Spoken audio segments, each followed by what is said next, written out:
Only one boycott and the whole zoo is vibrating. Biafra is coming. Because when we started this journey many years ago, I told you that we are unstoppable. I said it. We've lost men and women, but this march is relentless. We continue until Biafra comes. And as I say always, if Biafra doesn't come, then there is no God in heaven. That is why we must remain very resolute. But this evening, let's preach this gospel. Then afterwards, we sit down as a family and then interact. Thank you very much for coming. Good evening, wonderful people of Biafra, wherever you are, welcome you, but especially those of you in London. It is an honor and a privilege for me to be here addressing you this evening and the entirety of humanity as well. I am humbled and I am also filled with pride and joy.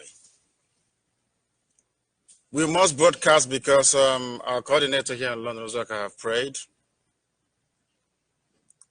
Because the world is waiting, they want to hear from us. We said we are going to boycott, and we are going to boycott these very elections coming up on Saturday. That the world may know how serious we are. There was a time I never felt I'll be in London. I thought I was going to perhaps die in this very process. But it wouldn't have bothered me, because if you ask those that arrested me, they will tell you that I was defiant from the beginning right to the very end, because that is my nature, that is who I am. I said that I'll remain without fear before my enemies, and I did that, and will continue to do so. I promised the zoo that in the not too distant future, I shall return to Biafra land as I told them in 2015, and I did. And this time around, as I also promised them, I'll be going with hell. Let nobody have any doubt about this, because Biafra must come. I don't care if we are all dead. There's only one man and one woman left. Let them continue to have a new generation of Biafrans. One thing is paramount, that Biafra must come in our time. The worst mistake that PDP ever did was to allow their ERAS to attack IPOB. Anything that happens to them tonight is entirely their own making. We'll be sending a very clear message, unmistakable, to anybody who dares to attempt to denigrate IPOB. We will completely and totally destroy that very person and that very entity. Zoo tried and we defeated them. Asadok tried, we brought them down. So did Lai Mohammed's Minister of Information. Ohaneze is on the floor. So also are those Igbo saboteurs in Abuja and in Lagos. For PDP to try to attack IPOB, they have signed their death warrant. When I attack APC, they say I work for PDP. I attack PDP, they say I work for APC. Anything we do, they have difficulties with it. But we are going to teach them a lesson they will never, ever forget. Last week, if you all recall, I was in our studios here in London. I made a broadcast, and I said that I want a referendum. The same referendum that allowed Atiku Abubakar to become a Nigerian citizen via place beside was the same thing that Nnamdi Kanu wants for the people of Biafra. Some very hopeless individuals within the zoo journalism decided to write rubbish, to insinuate what I never said in the first place. And they felt that their best line of defense is to attack IPOB and to attack myself. So before we proceed this very evening, I want to tell the whole world where Atiku Abubakar actually comes from. And I won't do it myself, because if I do it, the world will think maybe I have an agenda. I like Atiku Abubakar, I think he's a gentleman. But the rats he surrounds himself with are not worthy. because if they were, they wouldn't have dared attack IPOB. If you have a smartphone with you here, please put it on silent, and then, where do we have that static? I want you to go to your Google and type in referendum 1961 Nigeria. Simple assignment that those E-rats couldn't do. Very simple assignment. Can those at the back hear me? I want you all, please. Anybody that gets it should please raise his or her hand and tell us precisely what is written.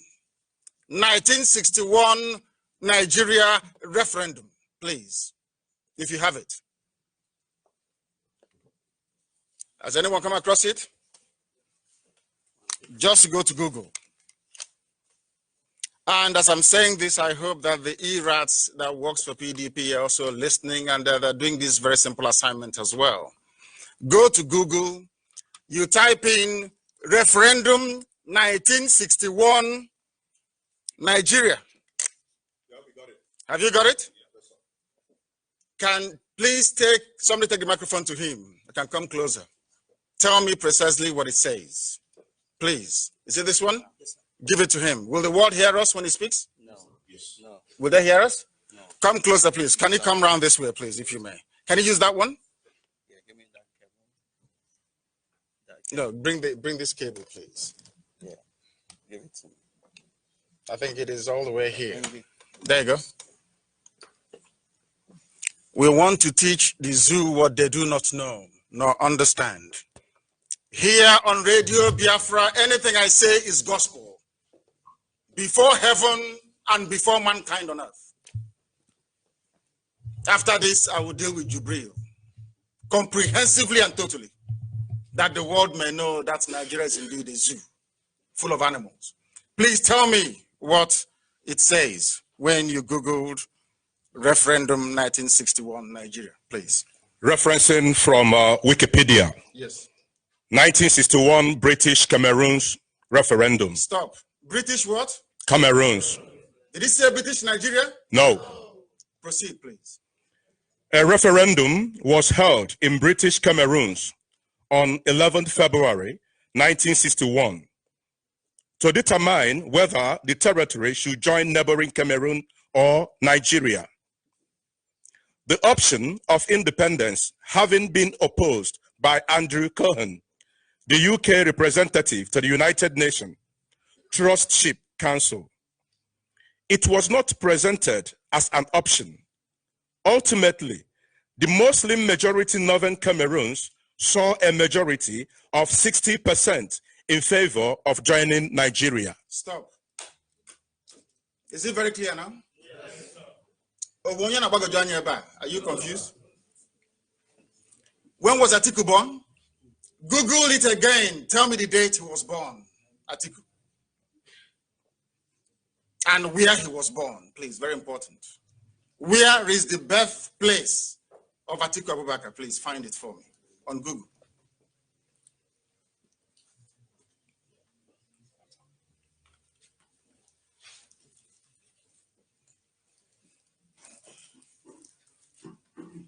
Find it for me.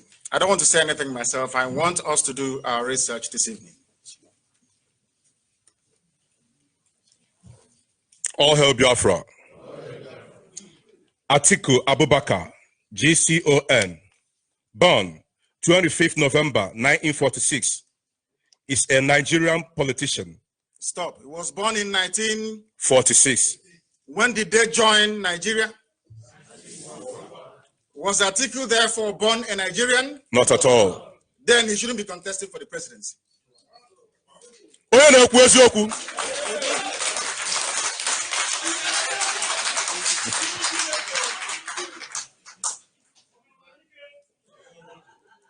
PDP E-rats got Atiku into trouble, not me.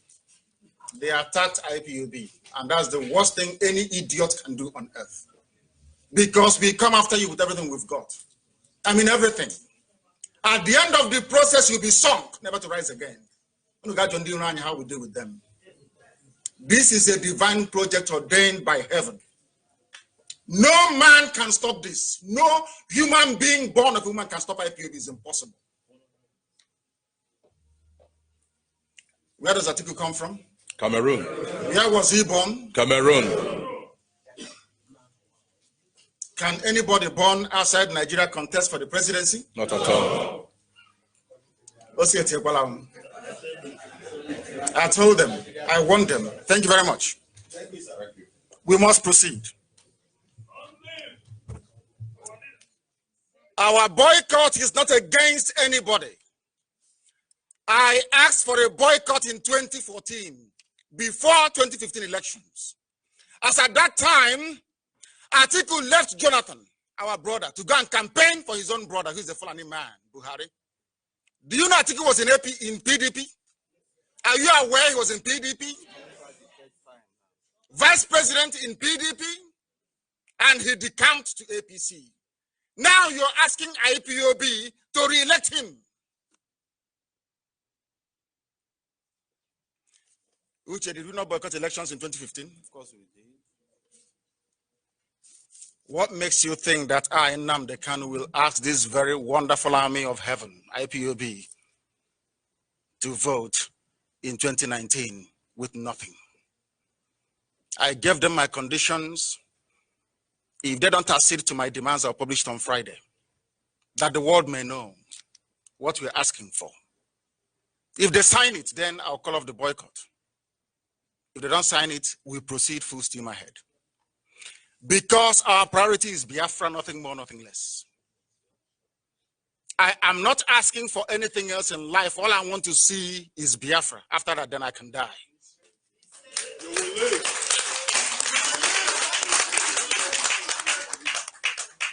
For those talking nonsense about us, on Thursday, I will bury what is left of Jubril Aminu al-Sudani.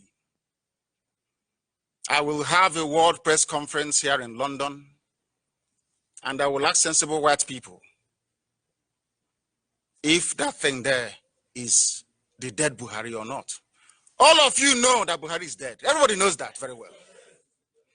But because they don't want IPOB to have the credit for it,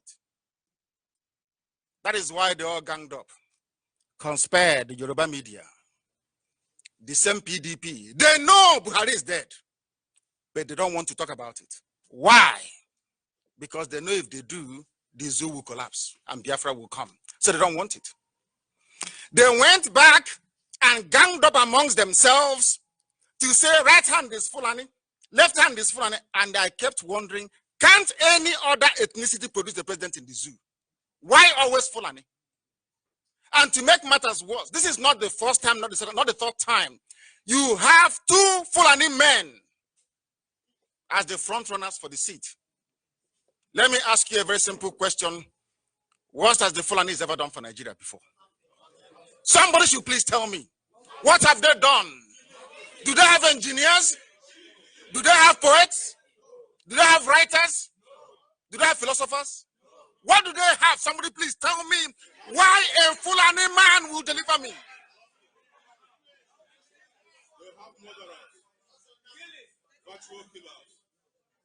When you're asking somebody to help you out of a problem, you look at their track record, what they have done in the past, and what they're likely to do in the future. I want somebody to please tell me what national problem in the zoo that a Fulani man solved before. Just tell me one. I never heard of austerity measure in my life until Shagari was in power. Some of you perhaps are too young to remember. They started with something called austerity measure. Babangida came and introduced his own structural adjustment program called SAP. All they bring is hardship and poverty because they are bereft of ideas. They are not blessed with governance. It is only in the zoo called Nigeria that Fulani holds sway. Every other sensible country in Africa, none of them will ever allow a Fulani to ascend to the throne of leadership. They are messing about with all of us. And I was reading what some of these people, Some of them in Lagos. Some of them. The way some young Igbo people are fighting for 2 Fulani men, they cannot do it for Mogal. Is Mogal not contesting? IPOB is their problem because we preach the truth. Because we'll tell them the truth that nobody will dare tell them. I tweeted earlier today, and no Yoruba person incidentally has ever answered that question. Tinkan Island is working. Papa Wharf is working as the only 2 viable seaports in the whole of the zoo called Nigeria. Now, let us, for instance, say we shut down Tinkan and Papa Wharf and move the business to Calabar, to Uguacha. Do you think Yoruba will be in Nigeria? No. Will that be in Nigeria? No. Then why are our people supporting such nonsense? Why are they supporting it? I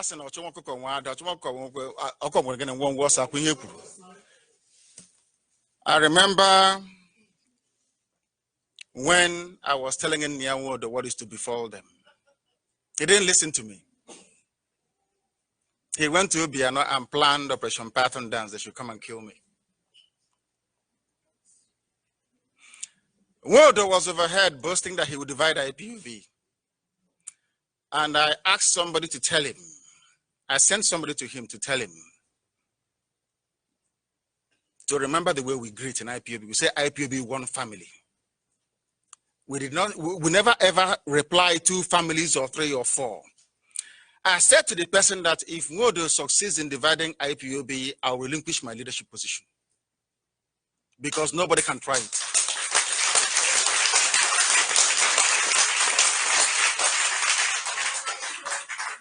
Today, which organization is divided?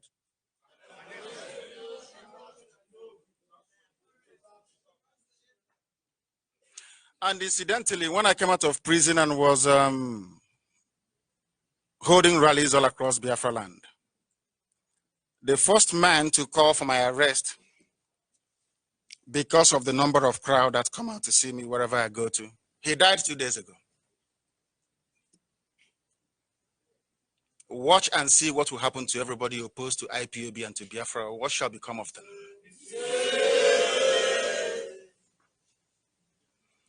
I thought they said a number election boycott didn't work. Isn't that what they said? Yes. Then leave us now to boycott this one, since it didn't work. We must know one thing, and one thing for sure, that we are on the right track. The enemies will try to distract some of you, but I have seen them all, one after the other. If you do right, they say, "When did you do left?" You do left, they say, "Oh, why not right?"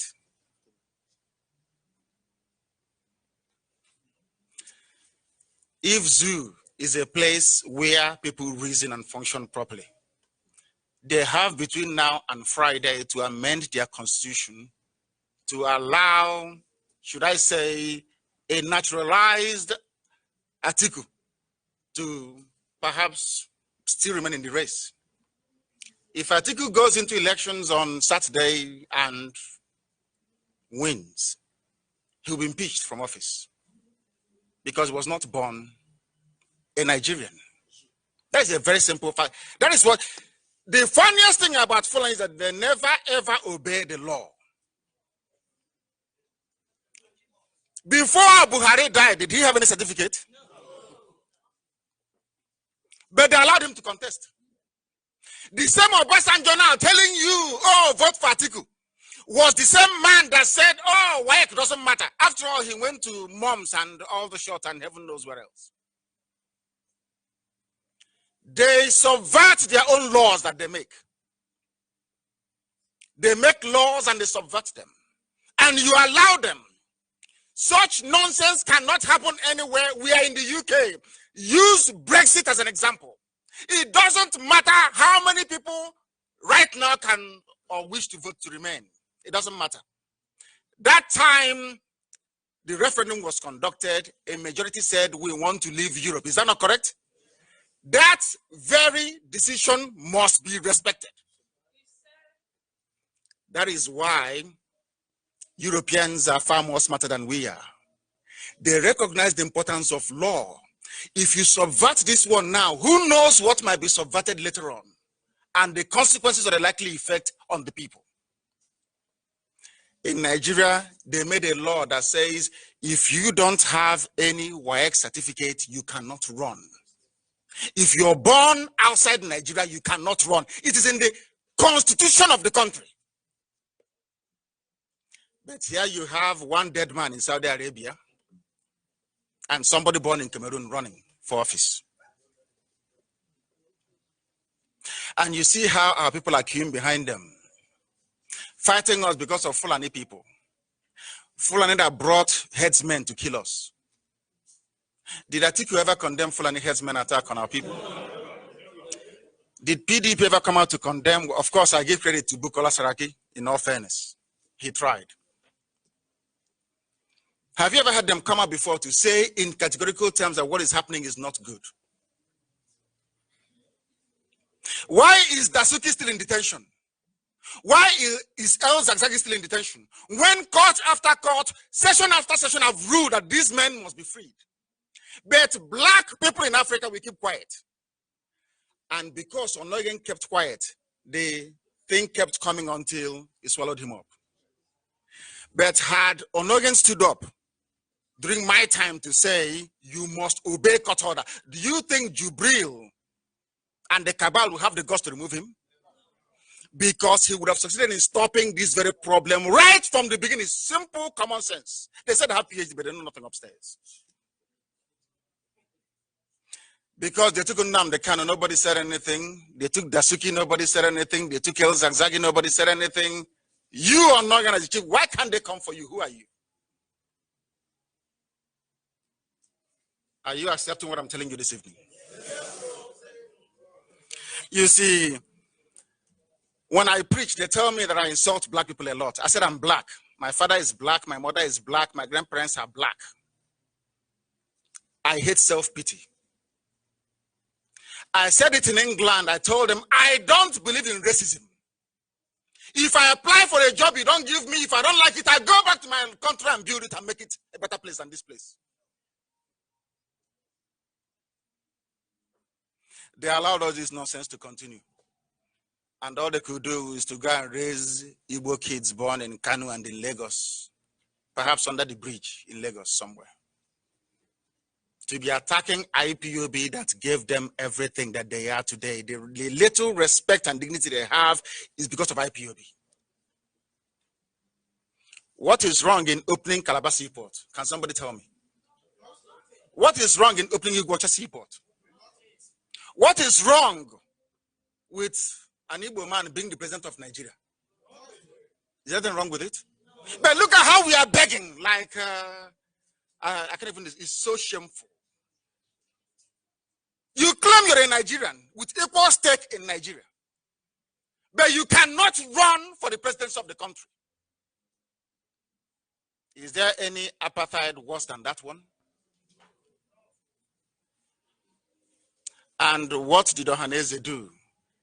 Is to look at those who are fighting for the liberation to hand them over to the enemy. I remember that Nyanwood insulted me at Anambra House of Assembly because of Obiano, isn't it? Yes. Because of the boycott. That's why they came to kill me. Today, what did Obiano say about Nyanwood? What did he call him? Idiotic. Nemesis. It is nemesis. You see an Igbo man, an Igbo governor, very proud that Fulani people are killing his people. An Igbo boy somewhere, perhaps in, where's that place Zeke was born? Zungeru.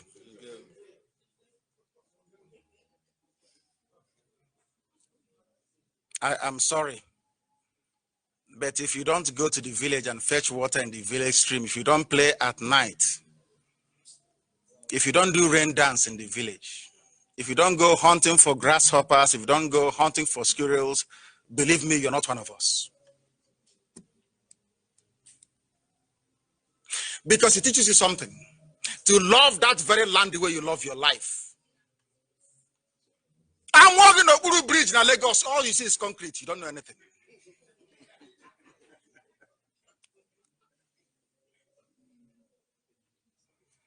In their next life, they will not start. Is anybody here in doubt as to where Atiku comes from? No. They think they are smart. If you continue, you will see many more references and instances regarding Atiku and how, this is all on Google, not me, please, regarding how he became a Nigerian. I was only trying to infer that if referendum is good for Adamawa people, so it should be for Biafrans as well. So that the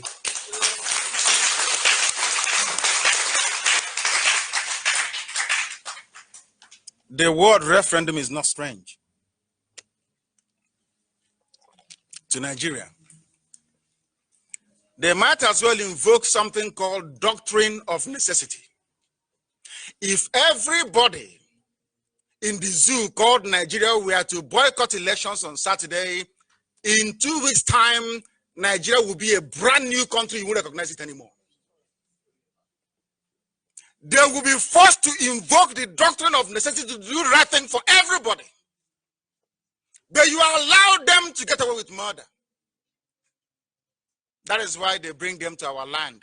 They announce Python dance to cover the whole of the federation, but they are focusing in our land, killing us.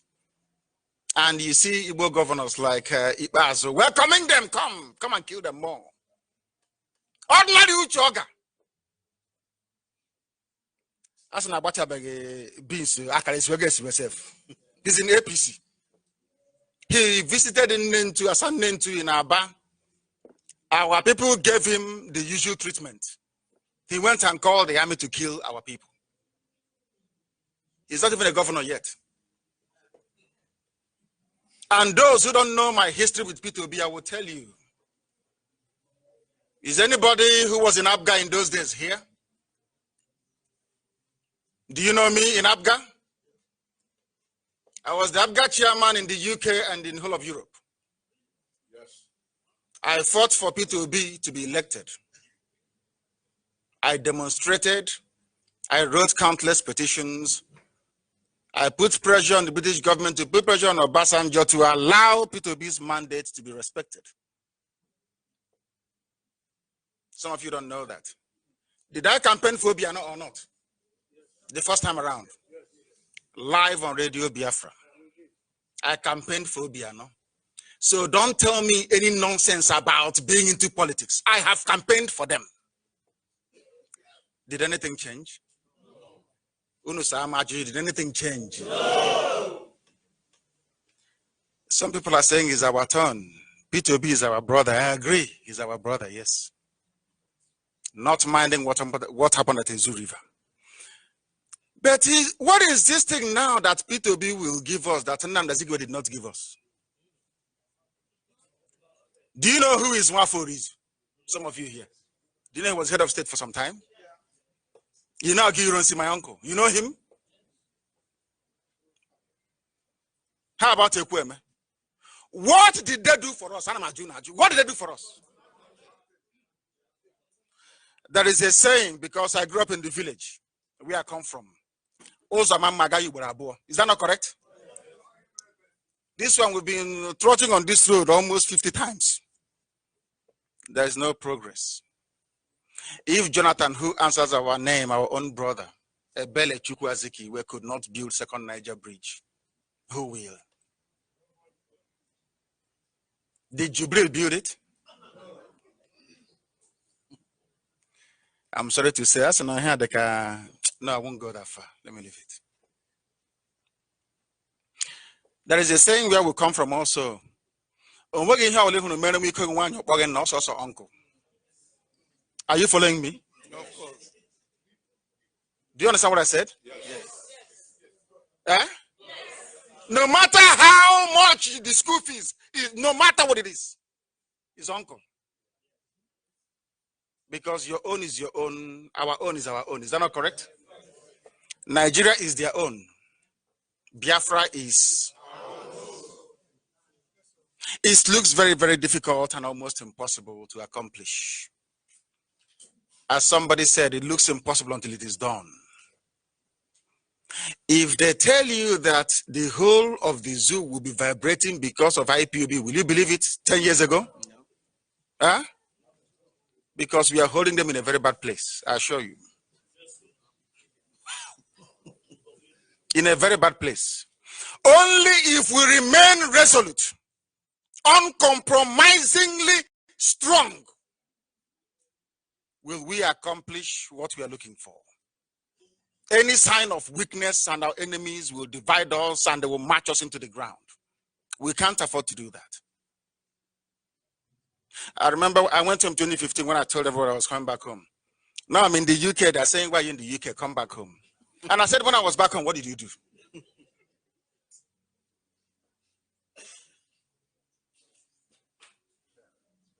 You know, these days they use photoshopped pictures to try to claim that people went out to see Jubril. Is that correct? Did you see any of our rallies back home in 2017? Did you see any of our rallies? Did you see Kulobia? Did you see when we went to, what's that place in Onitsha we went to? Not in Bo. Not even a glare. Every tiny school we went to after 4 hours only. Amaba. I went to Obibo in Iguacha.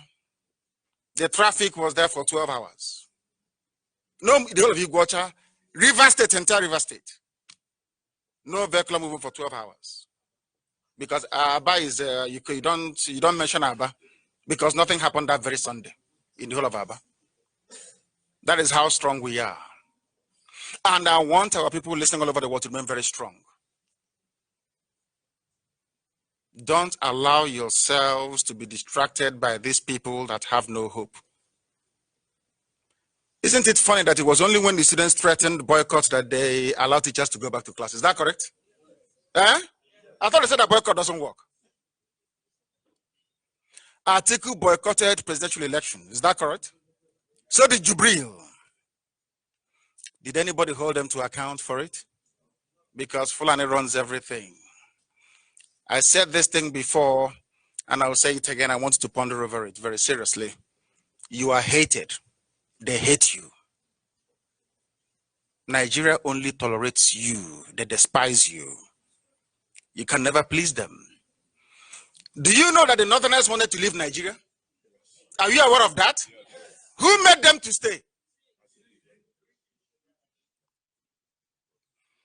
Nnamdi Kanu was begging them to stay. He conceded the prime ministership to MPC so there'll be peace. He had this utopian idea of this beautiful African continent full of black people migrating with their goats, their cows, and their sheep all over the place. A utopia that never reflected reality anywhere in history. And because of that, we are here today. I read a very interesting post, something I used to talk about many years ago. Do you know our sisters are not getting married back home? How many of you know that? If your sister gets married, you even throw your own private party. Am I lying? Am I lying? Not that we don't have men. They are either in the dust dunes of the Sahara Desert, at the bottom of the Mediterranean Sea, trying to cross into Europe, or they're in prison, heaven knows where around the world. If we continue this way, our way of life, our people, our trace, our culture will disappear forever and ever. So what IPOB is doing concerns each and everybody here. Some of our kids are born in England. If in America we are to go out and bring back a Mexican girl, am I going to ask him to throw her away? How about if the girl wants to relocate to Mexico?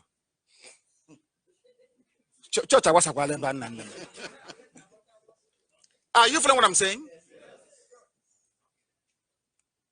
There's that beautiful name called Ahamefula. You remember it? We are lost as a people, and only IPOB can save you. Nothing, nobody else has the mettle or the balls to pursue this very fight to the bitter end, if need be. Only IPOB. All the nonsense they're doing back home, harassing us, trying to get us to not to pay attention to what we are doing, will fail. They failed before, and they will fail again and again and again.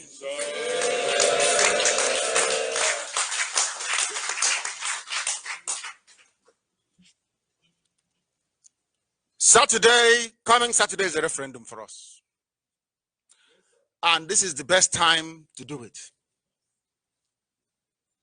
Because they are dangling a bait in front of us, vice presidency. If you're very myopic, you will think we've never had it before.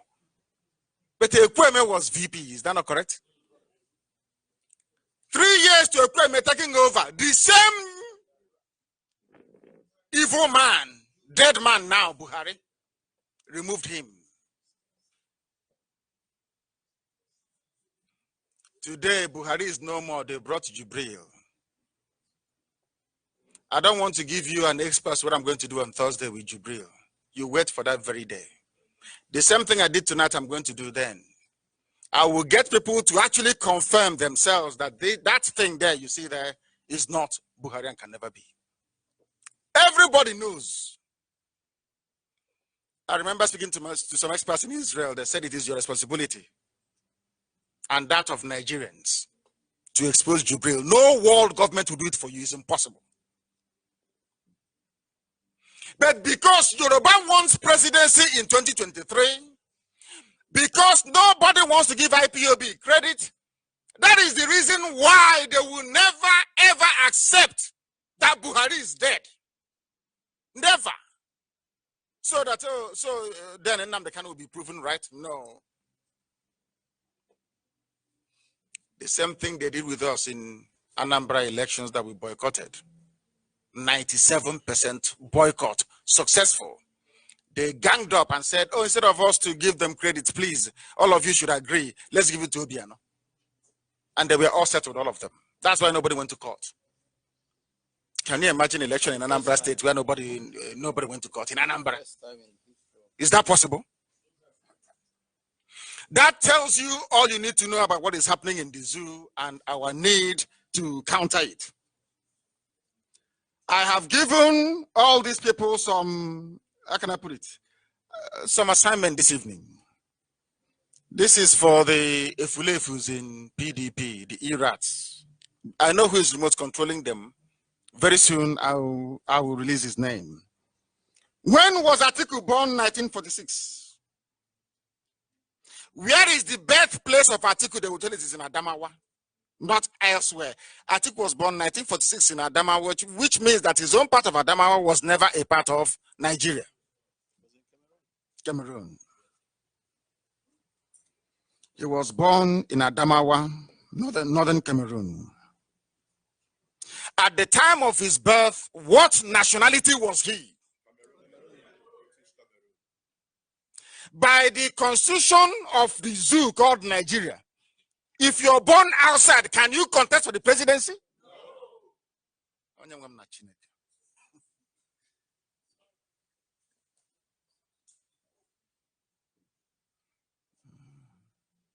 Truthfully speaking, Atiku was not born in Nigeria, and I don't begrudge him. Today, he is a Nigerian. All I'm asking for is that same process that made it possible for Atiku to obtain green passport. Let them make it possible for us to go into the land of Biafra. Fairness, that's what we're asking for. And let me tell you something. For those asking us to vote in PDP and Atiku, let me tell you something that you do not know. Once the oil assets of the country is sold, as they're planning to do, Biafra will never come again. Do you know why? Because you not only have Fulani to contend with, and irritating Yoruba media, you have a superpower. Because the people that will buy it now must come from a very powerful country, isn't it? How do you think they're then going to allow you to become independent? Do you know what they've done to us? Do you know how many places we've been to and they've said no to us? Before we go there, the zoo lobbyists will be there before us. Is that everything that I tell you? Most consultants around the world, when I was recruiting them to work for IPOB, said no, will not work for you. Because anybody that works for you, the Nigerian government will deploy every weapon in their arsenal against that very person and their company. Some of you have forgotten that Satlink was bought over in Israel because of Radio Biafra. Are you aware of that? Of course. You think they're going to keep quiet? They have nowhere else to go to. Every Fulani is flooding into the zoo called Nigeria. Heavily, they're everywhere. I know here now, we're saying it and everybody's keeping quiet as if nothing is happening. You know, we Biafrans, we are like our brothers, the Jews.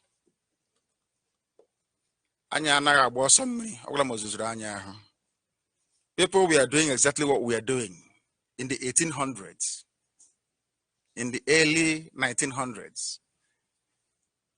The Jews in the diaspora did not listen. Some said we are having fun in Europe. Others saying, after all, we are now the prime minister in Austria. Everything is going very well. It took the slaughter of 6 million people for them to go back to the land that God gave to them. And sometimes I get this very funny feeling that the same thing will happen to us. We have this very laid-back attitude. We don't think about tomorrow or what might become of us. Anywhere we go to, we settle down and say, here we have arrived. We are part of this. To the point that a once very proud race, the proudest in the whole of Africa, untouched and unmatched in any sphere of life. We are number one in everything.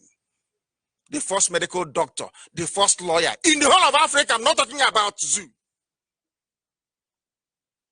The first people to defeat a European power, an Igbo man in Haiti, defeated the army of Napoleon. And they couldn't believe it that this nigger could strategize in war to defeat a European army. That is why Haiti is suffering till this very day, that punishment. If you don't know, let me tell you. We love freedom because we are born with freedom. Anybody who is against IPOB, I stake everything I have.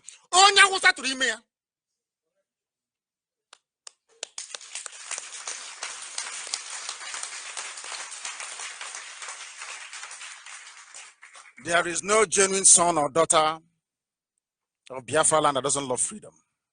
None. That is who we are. That is why we are the only people that does anybody else have autonomous community? Apart from Asadi land? No. Nobody. Some of you don't know that every blessed year we are conducting referendum inside our land, but you don't know that. Anytime they give your community autonomy, which means you have to go and look for Eze, isn't it? Or Igwe. Do we fight over it? Do we go to war over it? That's who we are. Freedom. If you don't want to be part of this Afaruku family and you want to go, bye-bye. In fact, we even come to the party. That is who we are because we love freedom and we cherish it. Why, therefore, are Igbo politicians not campaigning for us to be free? I will tell you why. Because all their masters, Ogahani, is there any Igbo political godfather? No, you answer me. I'm asking you now. No. Any one of them? No.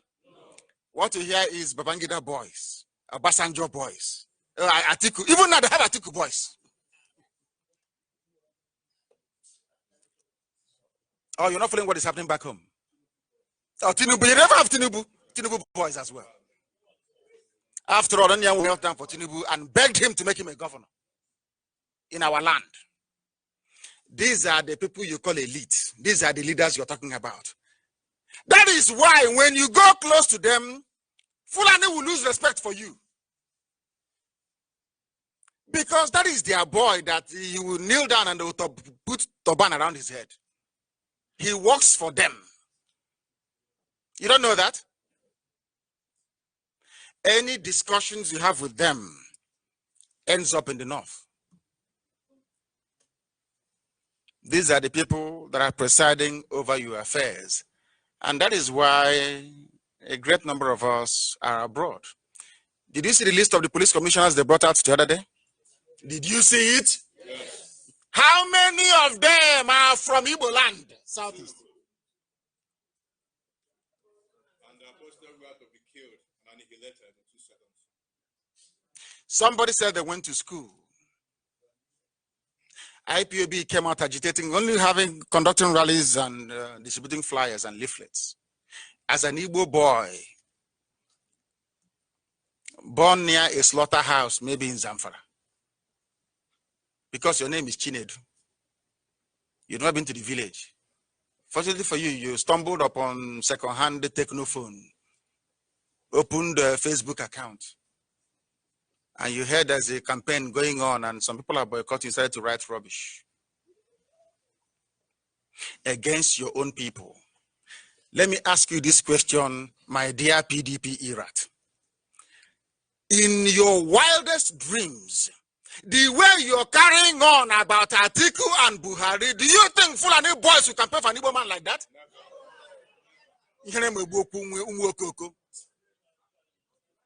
Shameless bastards, they are all of them. Can you imagine? These are graduates without jobs, some of them, killing themselves over 2 Fulani men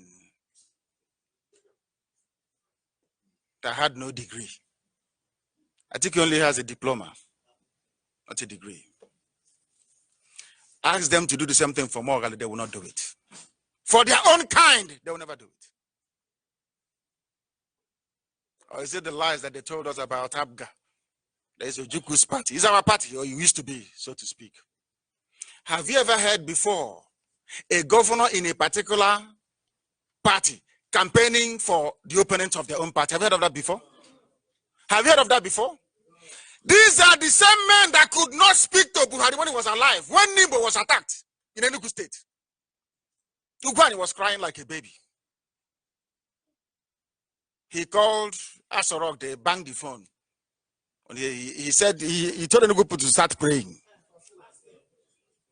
But when it came to Nnamdi Kanu, they actually went to go and see them at Enugu government house. They asked the army to come and kill me. And you asked them, what did I do? He wants to bring us freedom and we don't like it. These are some of the people you call elites. You're in one party campaigning for another person. When I told Mwodo, let's boycott Anambra election, he said no. Look at the nonsense we ended up with.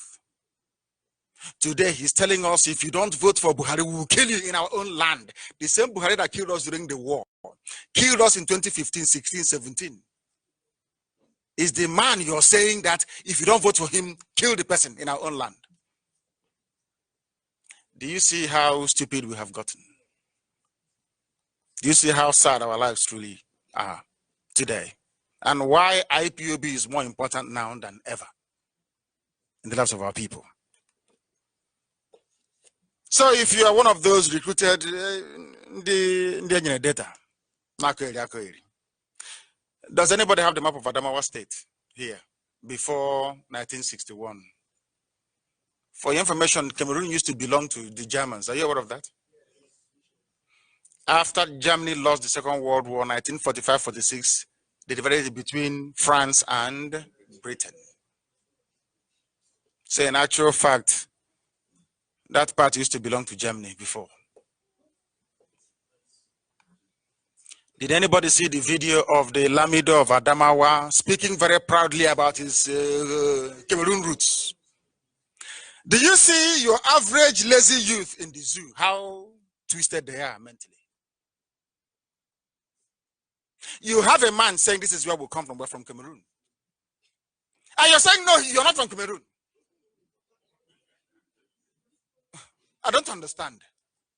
If you ask me a question now, where are you from? I'll tell you from Isama Faruku Ibeku. Then you turn around and tell me, no, you're not from there. Does that make any sense to anybody? No, sir. That is exactly what is happening in the zoo. Because to ridicule is very easy. We learned this many, many years ago in 1995, 1996, here in England, 97. Yoruba media. If you're telling them something or pointing out their error, there's, oh, look at your shirt, it's not properly ironed. Something completely different from what you're asking them.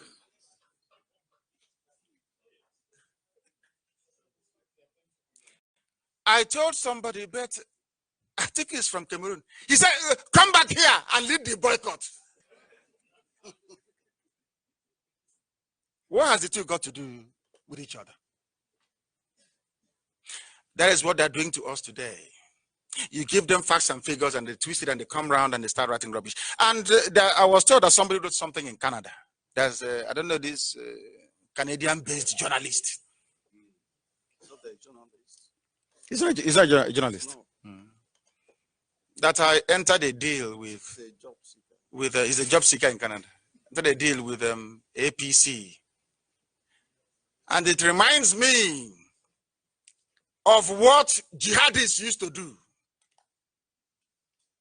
You know, when they bombed US or when they bombed Israel, you ask them, they say, oh no, it was Israel that sponsored the terrorists that bombed them. You've not heard of that before. So I will invite Army to come to my house to kill me and kill my people. These people are so stupid.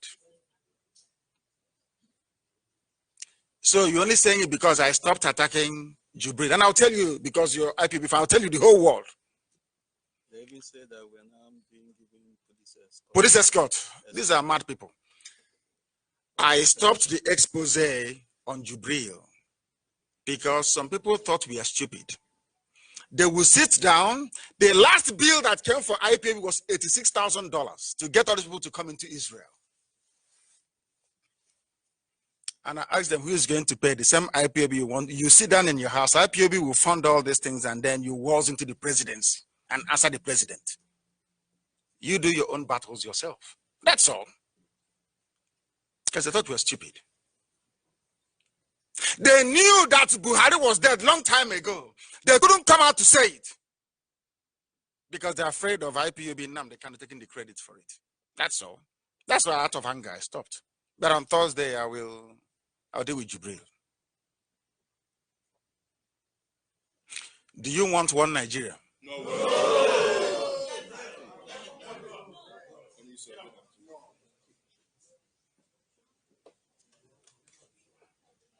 Because if you want one Nigeria, you go and vote. If you vote for one Nigeria, you will reap what you sow. The consequences are there. If you're going to a plan, if somebody's telling you to go and vote, please, I beg you, travel from Okigwe towards Enugu. I want you to go past Lok Panta. You see what awaits you. If you're traveling from Onitsha into Night Mile, before you get to Night Mile, look on the right-hand side, you will see the new settlement springing up. Mud, Fulani, Hausa houses. You don't know that? Go to Abakaliki, they speak Igbo more than you do. Are you aware of that? Ebonyi is almost gone. Gone, completely gone. And this was the same way that they came claiming they're fighting corruption. How do you think Fulani defeated Hausa people? How? I'm asking you, how? They said they have come to fight.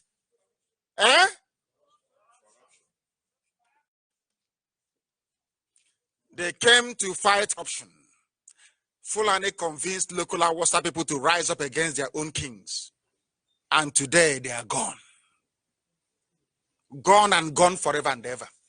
The same thing they did was what one Yoruba man called Afonja did. And they lost Kwara. That is what Umahi is doing. Ugwanyi is doing.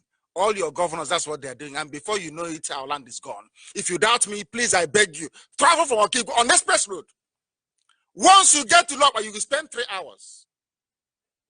There is no express. You know, express has a tar on top of it. Tarmac. There's none. They dug everything up. Everywhere. There is something some of you don't know also. In every major town or within 40 kilometers of every major town in Biafra land, there is an army barracks. Do you know that? Yes. You don't know? They have encircled us. All they have been doing all this while is to provoke IPOB. So we go into war prematurely. And then Nyanwood and the governors will help them to take over our land. When they came to my house with 2 fighter jets and 2 helicopter gunships, for one person, they came to my house. What they wanted to do was to dare me to kill any of them. They will bomb my village. That's number 1. And number 2, they will start killing our people in the north. Do you know what will happen then? Nyanwood will say, we told you so. He's bringing war here. So you don't know? So you don't know that? That was what they planned. Go and listen to Okezie Ikpeazu's statement. It was very clearly made that we saved lives in the north. So we are the ones who are expendable. And what is the crime of IPOB? Trying to set our people free. That is our only crime. Nothing more, nothing less. That is why we must remain very strong and very, very resolute. The foolishness of these people, 1 minute we are working for APC, 1 minute we are working for PDP, depending on who we are attacking. And our job is to attack all of them. To attack all of them. The truth must be spoken. Some people don't know this, but it must be spoken. And here on this very platform, we speak it without fear before anybody. Somebody which asked me a question last week, and they twisted it. Oh, why he, you know Yoruba, why he ran away and left his supporters? I laughed at them. And I said to them, if you stand in front of, you know yellow fever, those that command traffic. If you stand in front of a yellow fever man and call him a madman, then I'll respect you. I didn't say Buhari before he died. They are hitman. I had nothing, and they're afraid of me. Imagine when I acquire guns and weapons, what will happen to the zoo? When I went to USA, when was it? When I asked them to give me arms, was it 2015? 2014. I asked them then to give me weapons. You know, Mandy and Nathan Hamburg and America. They refused. As soon as they started killing us, as soon as the headsmen came and started to slaughter us, they started saying IPOB should go and fight for us. And I asked them with what? We are now signing our own death warrant one after the other. You know, the funniest thing about the things I say on Radio Biafra is this. It has a very funny way of happening. When I say it, it happens. It may take a while, but eventually it does come to pass. These people are very clever. If they give power, they said power will stay in the north 8 years, return to the south for 8 years. That's what they claim. They arranged. But if Atiku takes over, the power will be in the north for how many years?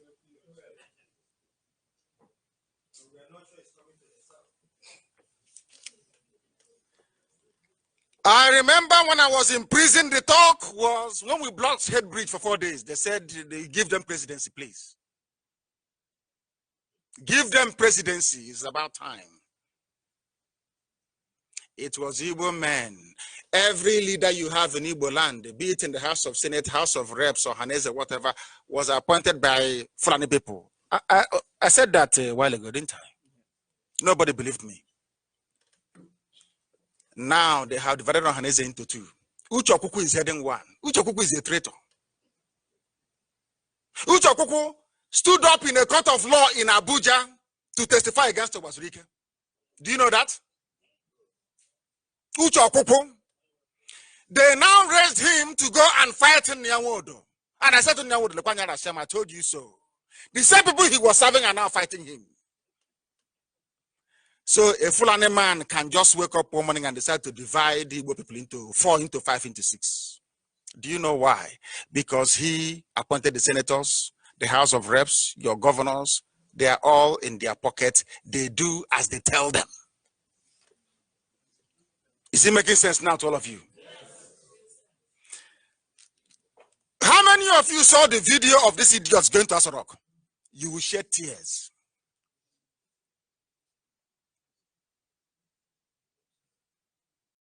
No more Nyanwode in Ohaneze. Haneze is now factionalized. Because they know it's an Igbo man. They fall apart. It has happened, hasn't it?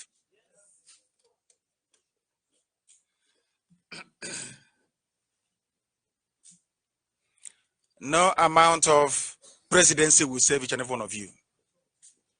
Was Jonathan not a president? Was Jonathan not a president, for goodness sake? Any difference in your lives? If Jonathan as the president did not make any difference, what makes you think that P2B as the vice can do something? Eh? What has Osibajo done for your people, self? What has... The thing about my preaching is that I preach and I lecture, I teach. So that because we are... What made IPOB to survive is because we are very reasonable people. It is only a Biafran you will tell something, he or she will go home, think about it and come back and say, you're right, oh, that thing you're saying. Not the rest of them. Because they have this pathological hatred for our people. In Israel, I used to speak to the politicians in Israel. I used to say to them, when they ask me, how are you sure that Igbo, Biafra is related to Israel? I said the same things you're going through is what we go through. People hate us for no reason because we are good at what we do. For no reason. If you ask a Yoruba person, why do you hate an Igbo man? They couldn't possibly tell you. The same thing with Hausa Fulani. And it did not start today. Did it start today? That's why I hate Zeke. After Zeke must have heard what Ahmadu Bello said in their so-called new One Nigeria about Igbo people, you still went ahead to form government. Is unbelievable. The same thing they are doing today in our land. But I'm sure now that Nwodo has woken up to see that all along I was right. That thing I saw sitting down, maybe in a bunker.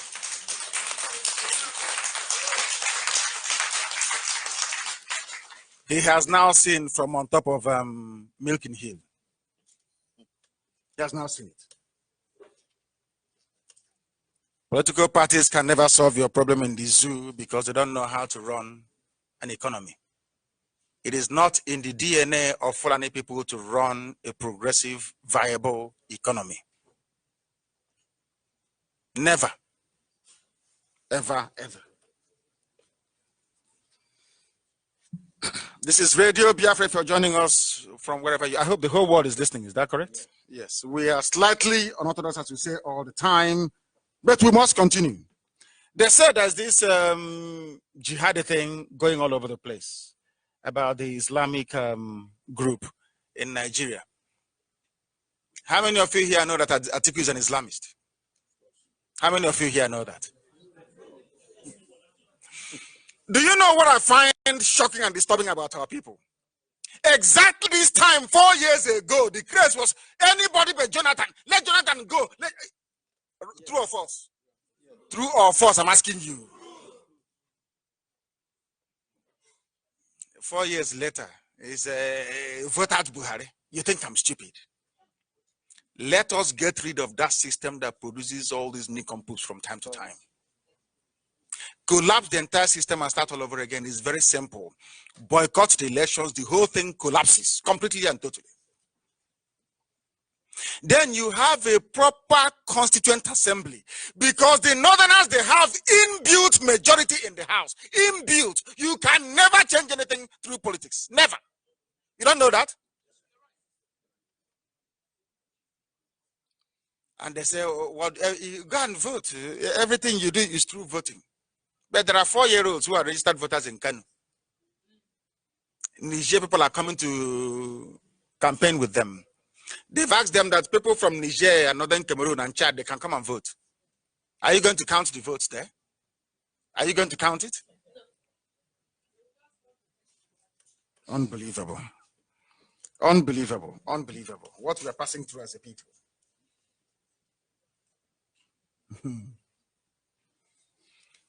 Fulani, June and all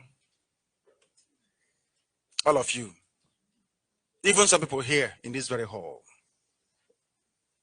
What they have done to our psyche is to damage us. And I thank you for IPOB. Because they have seen a semblance of cohesion, of togetherness, of a sense of purpose and of direction. That is why they're against us. That a little child bearing an Igbo name, born somewhere that I wouldn't want to remember, will rise up and say, if you keep talking about boycott, I will tell them to bring Operation Python dance. Madness. And they claim that they are educated, all of them. They claim they went to school. They see what is happening in the place. There are no good roads, no good hospitals, no electricity. Year after year after year after year after year, for nearly 50-something years. And you think that if you go on Saturday and you vote, somehow all that problem will disappear. Is it going to disappear on Saturday? So if you're looking for somebody to cure your problem, you run to a Fulani man to cure it for you. Unbelievable. Unbelievable. Unbelievable. Have you circulated this very paper on Sharia in the North? On what they're doing about it? About Nigeria's, the Abuja Declaration. How many of you here have read it? The Islamic Declaration in Abuja. It's still, we found it. It's still online to be circulated after this. They removed the original document. The original one, they've removed it? Yeah, immediately after Muslims broadcast. Do you know that Bola Ahmed Tinubu is a Muslim? Are you sure you know? 100%. I thought they are your Yoruba friends. I have a genuine Yoruba friend. Femi Fanikayode is a good man. Do you see how he's the only one standing? Have you noticed? The only one standing. And I believe he has a Biafran blood from somewhere. I don't think he's completely Yoruba, to be honest with you. I don't think so. This is what they have done to Fayoshe. Do you hear about him anymore? Do you hear about my good friend Fayoshe anymore? No, you won't. Because things are happening, very terrible things are happening. That is why this IPOB here in London must continue what you're doing. Make sure we replicate what I'm seeing here all across the UK. Very, very important. I know that London is the very center. Everybody is here. Everybody congregates around London. But I want this replicated everywhere. Because from what I see about London IPOB, if we are like this everywhere else, I don't think it will take us 2 months for us to get Biafra, I can tell you that.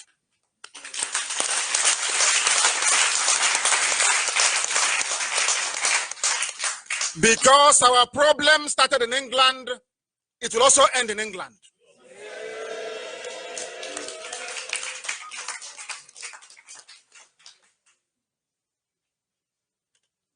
If you're in doubt before this very evening as to why I said what I said last week, Saturday, I believe we have cleared it now, isn't it? Have we not cleared it? And perhaps we got Atiku into even more trouble. But the truth must be spoken. Because I swore to speak the truth always, even if it leads to my death. That is my oath before heaven and before this very earth. Before Chukwukika Biama, I will speak the truth always. And there is nothing anybody can do about that. We got information that some pastors in Biafra land collected money, claiming that I have told them that they should go and vote. I am telling you tonight that that is a lie. A complete lie. Anybody who challenges what I say will end up in disgrace. If in doubt, ask Nyanwodo or Mbaka, they will tell you. What I preach is the gospel of heaven. Complete and utter truth. In IPOB, I hide nothing from this very great family. You are you are too important. All over the world, the talk is of IPOB. Everywhere you go to is IPOB. Everywhere you go to is IPOB. Because we are very, very special. We are the children of light. Without us, Africa will remain poor forever and ever. Have you seen South Africa these days? Huh? South Africa is fast becoming like Nigeria now. Don't you know that? You don't know? We are the only hope of Africa. Biafra is the only hope, in fact, for every black man on the face of this very earth. So I tell those fighting against IPOB, fighting against the restoration of Biafra, please, you're doing yourself a great disservice. Because Biafra is actually fighting for your liberation as well. We don't want anybody's land. We don't want anybody's resources. All we are asking for is to be left alone, to worship Chukwukika Biama in the land of our ancestors, as our ancestors did before the white man came. That all honor and glory may belong to Chukwukika Biama, now and forevermore. Thank you very much. Thank you.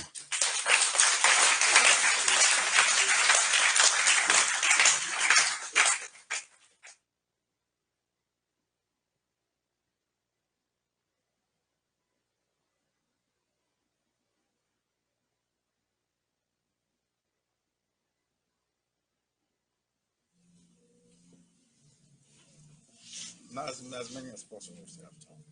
Yeah. IPOB, one family, IPOB.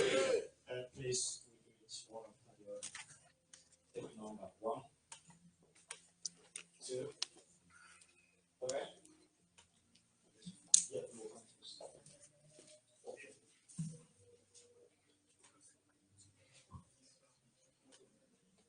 Before every other person that will speak, our orderly proposed. Please give number. Give 10 people first. Before any other person will come up, I would like to call on UK National Coordinator, Mazi Justice Okachi, to speak first before every other person.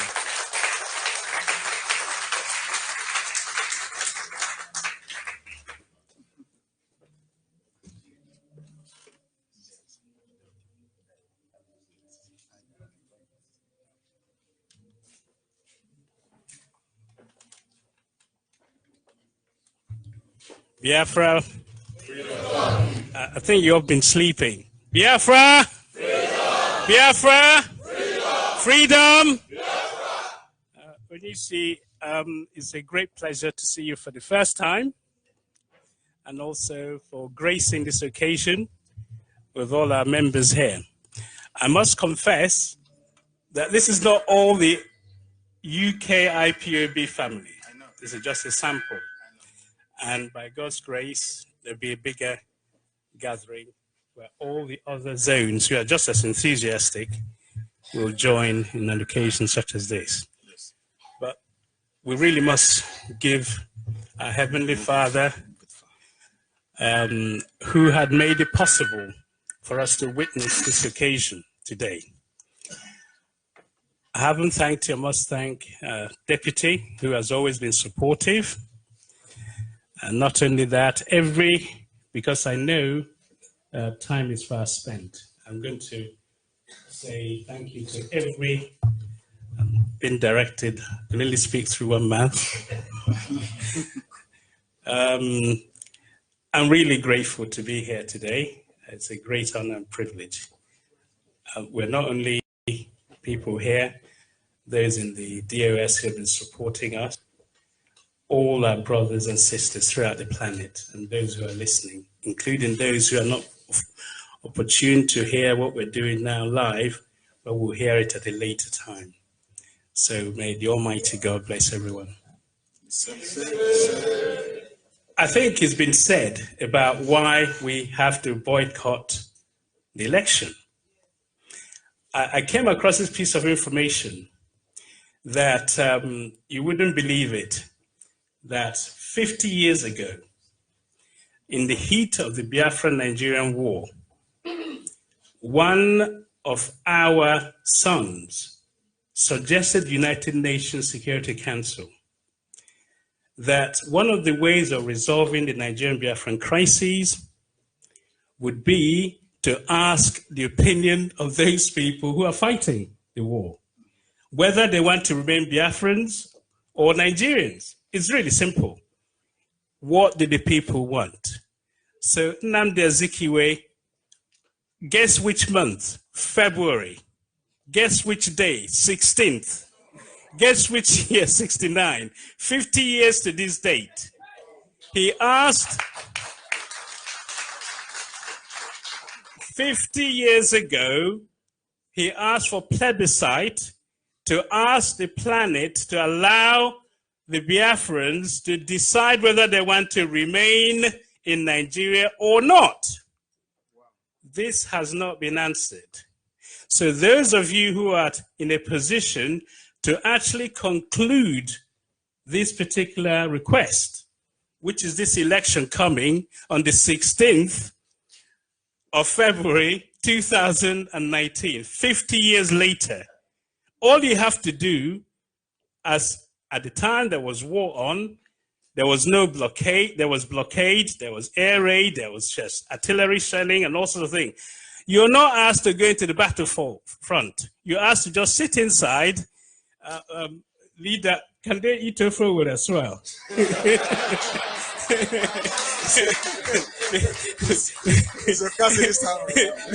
Because I'm trying to be a bit biased from a Wuribonkwim.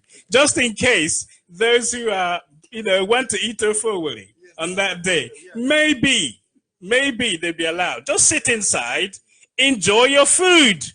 You're not asked to go to the battlefield. You're not asked to go inside a bunker. Just stay indoors. Why?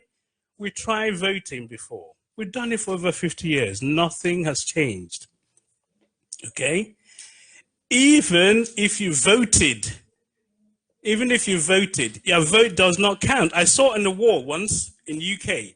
They wrote on the wall, if voting changed anything, they will have abolished it. Yeah, a graffiti on the wall. If voting changed anything, they will have abolished it. If you think Nigeria know that your voting is going to get you Biafra, do you think they let you vote? No. So why are you voting? Sit at home, enjoy yourself, and you have a dramatic change in our lives. It will imply going to school, a proper school, imply having hospitals, it imply having good roads where people don't die prematurely. It imply running our lives, not what you were told in the Parrot 12 days after independence, that we will not let you have control over your lives. This is an opportunity for us to have control over our lives by staying indoors and not voting. It's really that simple. So I'm really grateful for that strategy, because if we do that, you could infer that those who came to watch, as they flew into Abuja airport, named after Nnamdi Azikiwe, they remember that he asked for referendum for these people that are coming to observe their voting. He asked for referendum 50 years earlier. And if it was carried out, we would not be in this mess. So I urge you, tell everybody you know at home, don't go out and get killed by voting. Stay indoors, enjoy your favorite Ufokazi as you've been mandated. And God bless you all. Thank you. All hail Biafra. Please, I want to appeal to each and every one of us. Your question must surely be directed to the referendum. If you know that very thing that have been bothering you, why you think we should not boycott the forthcoming election, ask our leader. Yes. Please. Also, can I allow them to, they can ask about anything. It could be anything. Just leave them. If referendum, anything at all. All hail Biafra.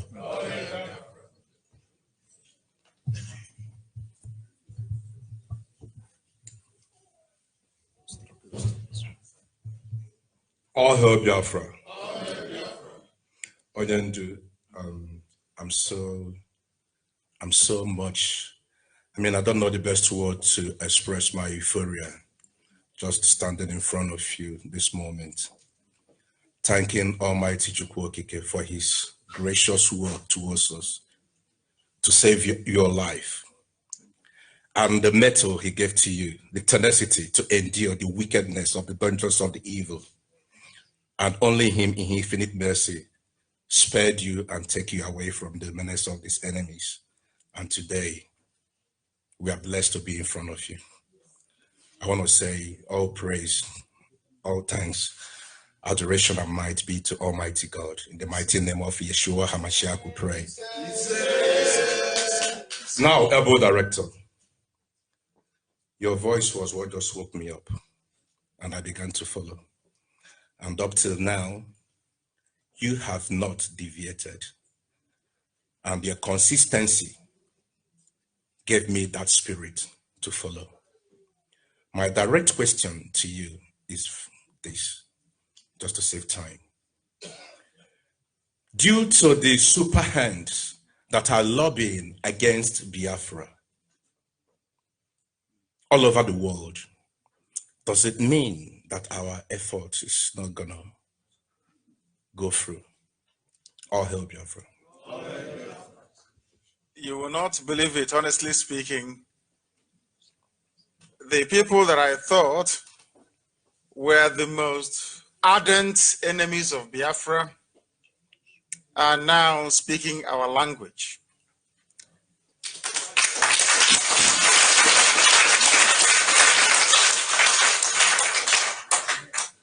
I was surprised and shocked when it occurred to me that our non-violent stance will actually stand us in good stead. Because somebody said to me that this your matter will be looked into because you are not violent.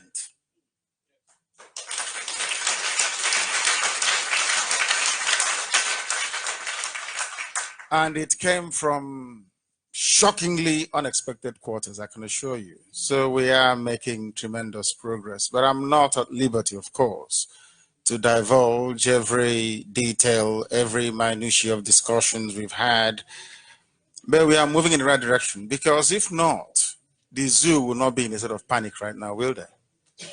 So that tells you all you need to know. Thank you.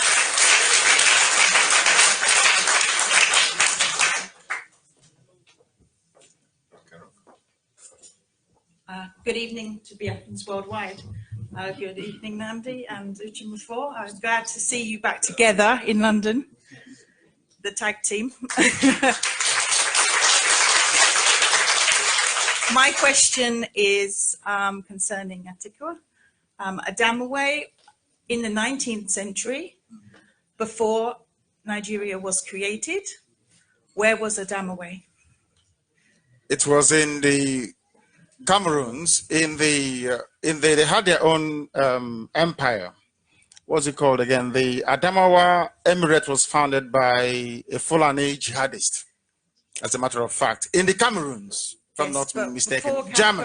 Before the colonialists came and created one Nigeria, yes, and you had the German wars, yes, wasn't Adamawa part of Sudan? My goodness.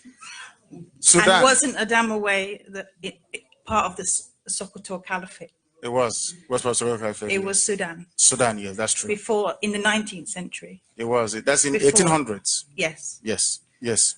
So we keep going back to this Sudan. No wonder they went there to do something. You have Sudan on the left and Sudan on the right. That's Braille, and so maybe it's the strategy to bring the Sudanese in. That's correct. I have the map you can see later. I know.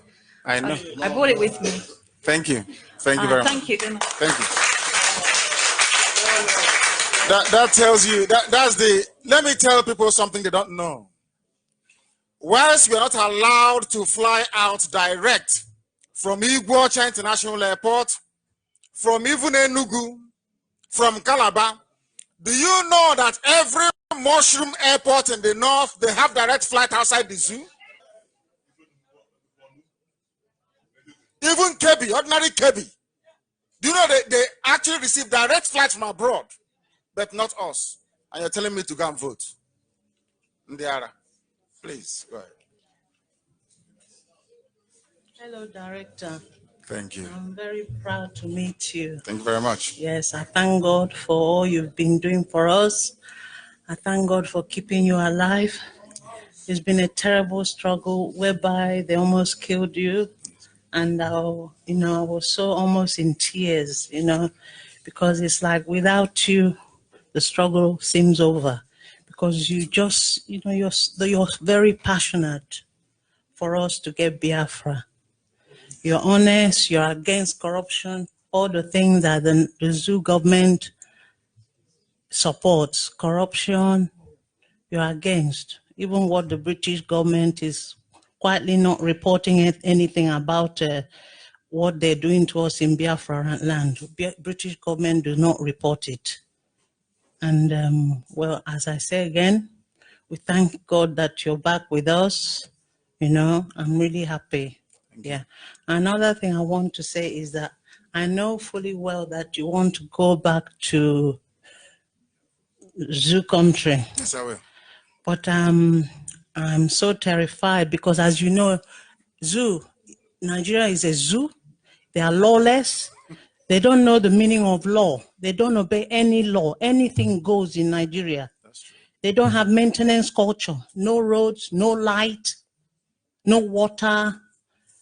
The petroleum oil spillage that Shell caused, they are not addressing the issue. No government is addressing that issue in the so-called Zoo government. Yes. And that is the problem we are having. So, as they say, God helps those who help themselves. We have to stick together as IPOB. Yes, of course. We all have to contribute to make sure that we get this Biafra. But I'm scared of you going. When you're going, we have many saboteurs also who are of Igbo origin, who claim to be IPOB even up till now, who want to sabotage everything. And don't want I'll to simply see. give them, the baby saboteurs. I just give them feeding bottle with milk in it. I think they'll be sucking the feeding bottle and they'll forget what they're supposed to do. So don't worry about that. We'll take care of it. Okay. I can assure you. Thank you, sir. Thank you very much. Thank you. Thank you. There's something our sister said which is very important. Oil spillage in Ogoni land. Can you remember how many times they flagged off the cleanup? Every week they flag it off. And what I find shocking is this.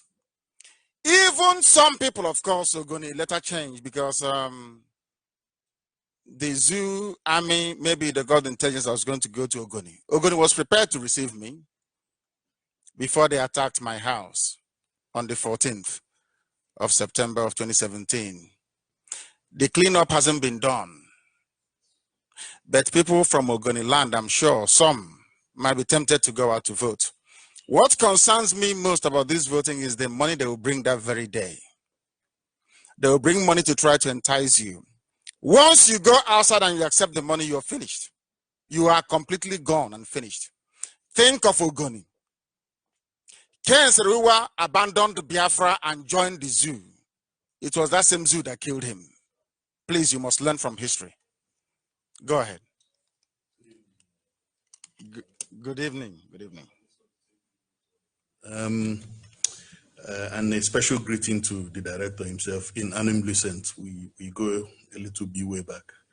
Now, the issue of Biafra is one that I don't know how to put it into words. It's a very major issue. I see all of us here as refugees, and I think we will continue. I see myself as a refugee person. Of course, that's what we are. We'll have a very, but the point I made earlier at our last meeting is the fact that I believe we'll have, somebody made a comment about the superpowers that are, or the powers, let me just put it this way, that are against Biafra. I think we have also an ally in the leader of the USA now.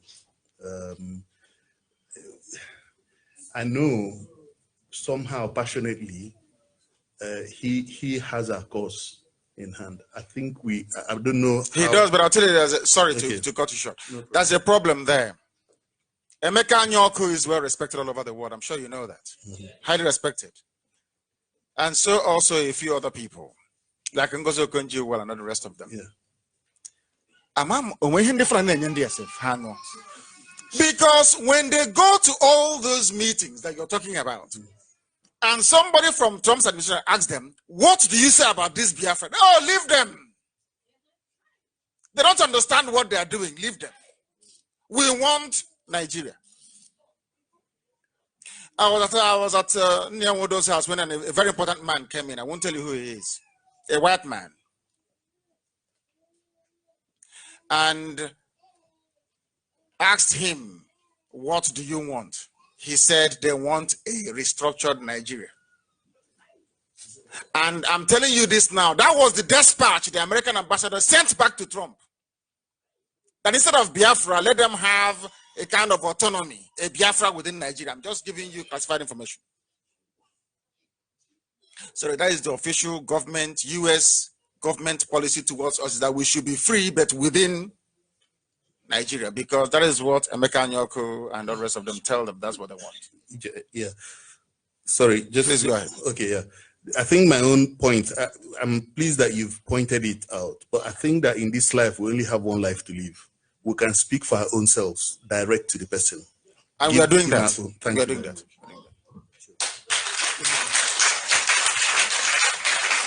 All hail Biafra. All hail Biafra. All hail. My supreme leader. Thank you. I thank you so much. My deputy, I thank you so much. I thank Master Zoka.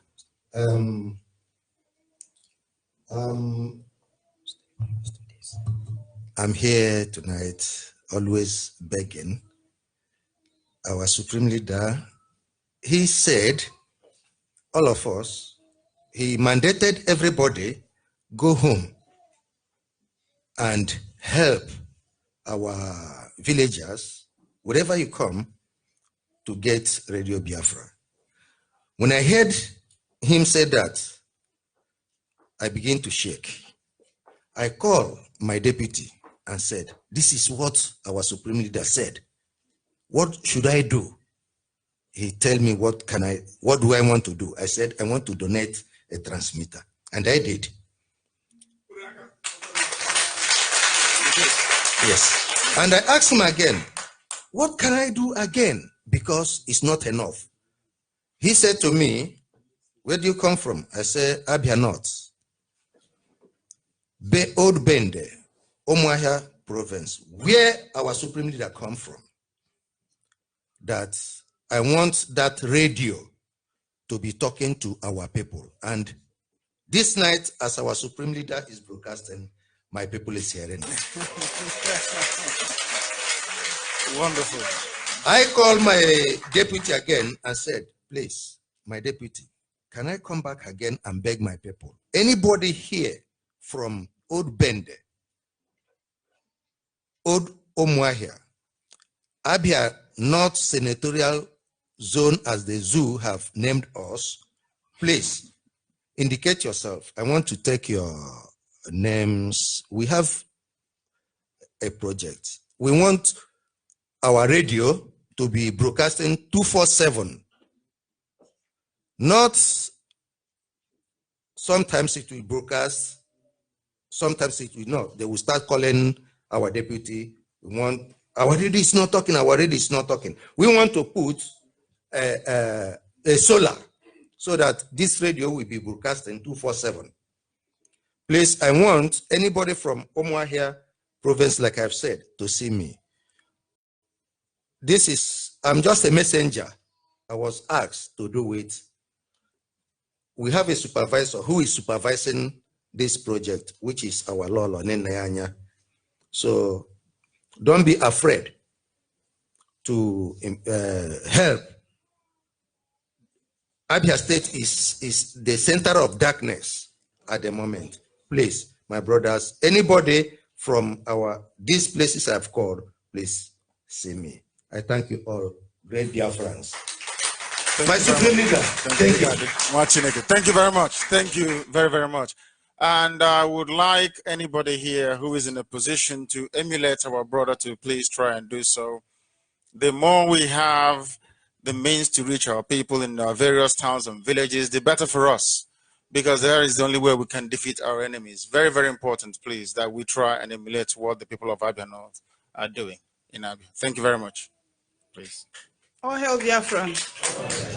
My name is Nkechi Bojono, and I'm from Isukwato. I'm delighted to see you, Onyendu. I've been watching your broadcasts through the media, and I can really see the hand of God upon your life. I grew up in the northern part of Nigeria. I knew all we went through. On daily basis, we're being chased around. Even because I was in the boarding school. All the time, we ran away from the boarding house. We ran into the bushes because high school at Jos. We'll be scattered, hiding ourselves in the bush. When we come back as well in Zaria, that's in Kaduna State, where my parents are, the same thing. Most of the times, they rescue us and hide us in the barracks. I knew what I faced from my childhood until we left 1987, when my father now went back to the east. We've suffered enough in the north.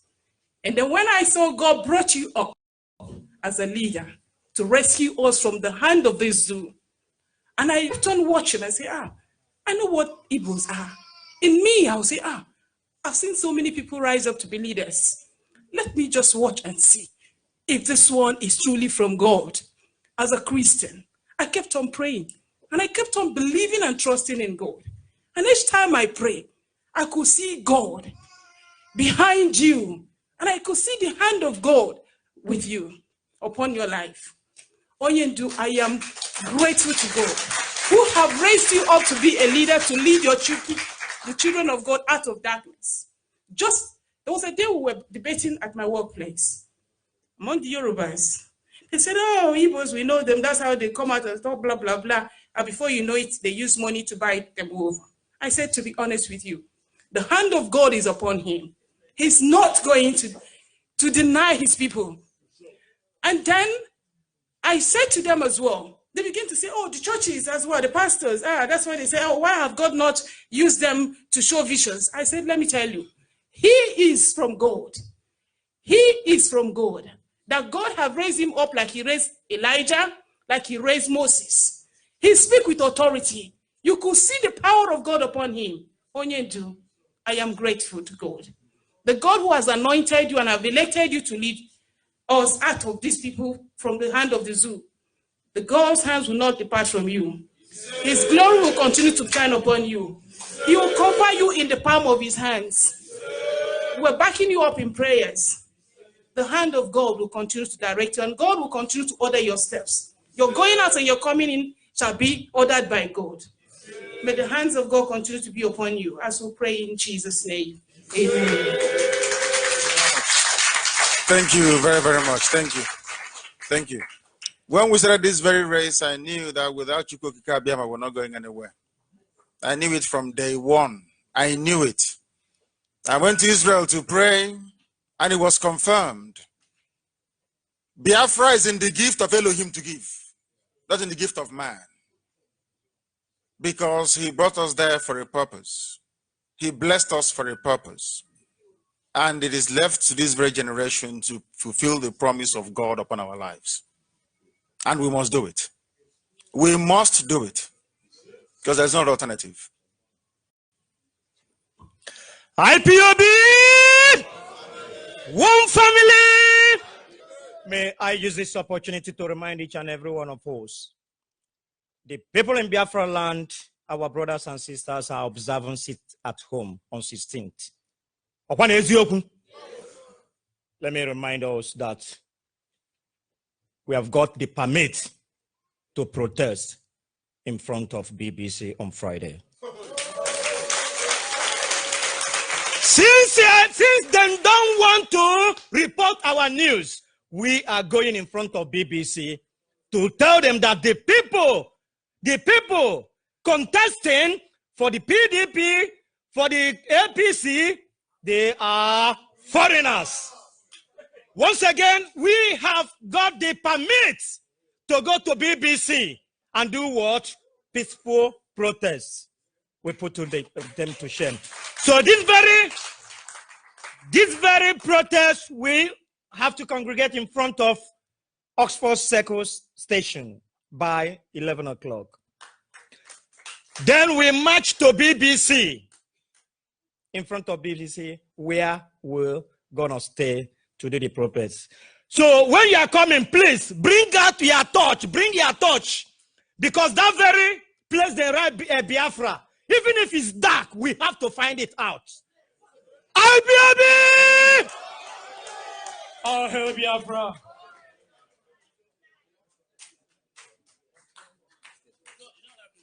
All hail Biafra. IPOB. My name is Justina Ihoma Shelleng. And the Shelleng that I am answering is from my husband's name. I want to let you people know that I love my brothers. And the Shelleng is from Adamawa State. Even though I married a man from Adamawa State, I still love my people. I love my people. My people know that I love them. Even for over 40 years I've been living in this country, I visit my parents, I visit my sisters and my nephews and nieces wherever they are, more than people who live even in Nigeria. I love my people. And my husband too, my experience from being married to a man from Adamawa State is that there is a lot of division there. My husband, if you call him an Hausa man, if he has a knife, he will kill you because he doesn't want to be called an Hausa man. They have their own tribes, and there is so much discrimination they suffer there if you are not an Hausa or Fulani. My husband was in the military. He suffered a lot of discrimination because, one, he's not a Muslim. His own people are from this ECWA. They are the ECWA, the Sudan Interior Mission. It was called Sudan Interior Mission. So if you are not a Fulani and you are not a Muslim and you are in the military or police, you will suffer discrimination. Despite that, there are other little things they suffer, which I observed too, which even at one time I tended to tell him, why can't you become a Muslim then so you can get a promotion? Because even people who cannot read and write, they will just be having accelerated promotion above those of them who are Christians. So that is bad way. And I want to now let you people know that I was in Biafra when I was about a 16 or 17-year-old when the first Biafra war was fought. I volunteered in various capacities. We were, as very young girls, we used to work in the kitchens at Aba, frying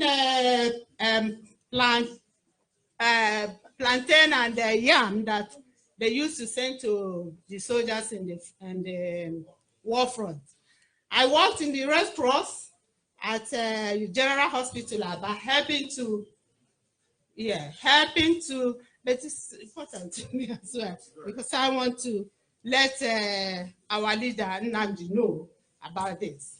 I worked in the General Hospital as a Red Cross member, helping wounded Biafran soldiers. I worked as young as I worked in the admin office of the Biafran Air Force at Ikenazizi. And those of you who know Ikenazizi, you should remember that there was a time an air base was there. I worked there, and I worked at Oga when Oga was there as well. All right, okay. So my question, well, I watched the attack in our leader's house live in YouTube on the very day and very hour it was happening. And I cried and I prayed for his life. Because his house and my sister's house, my senior sister is married in his village, and his house, his father's house, is just next to my sister's house.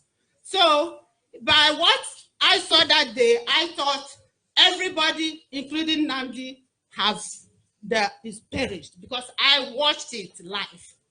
But and since then, I've been crying in my mind and praying, please, God, wherever Nnamdi is, please save him. And I was very happy, and I glorified God that Nnamdi finally appeared and is alive. And I've also... Thank you.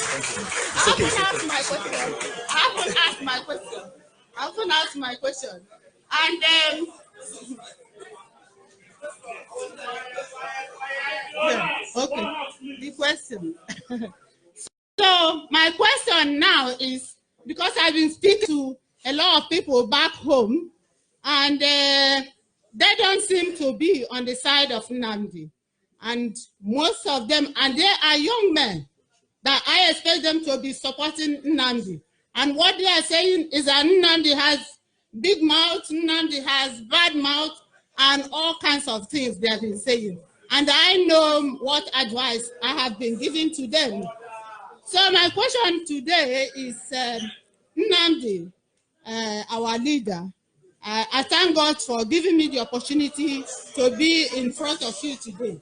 I want to ask, so many people, professors in the so-called groups, Alibo development, this and all that. Well, all the groups, I don't know their names.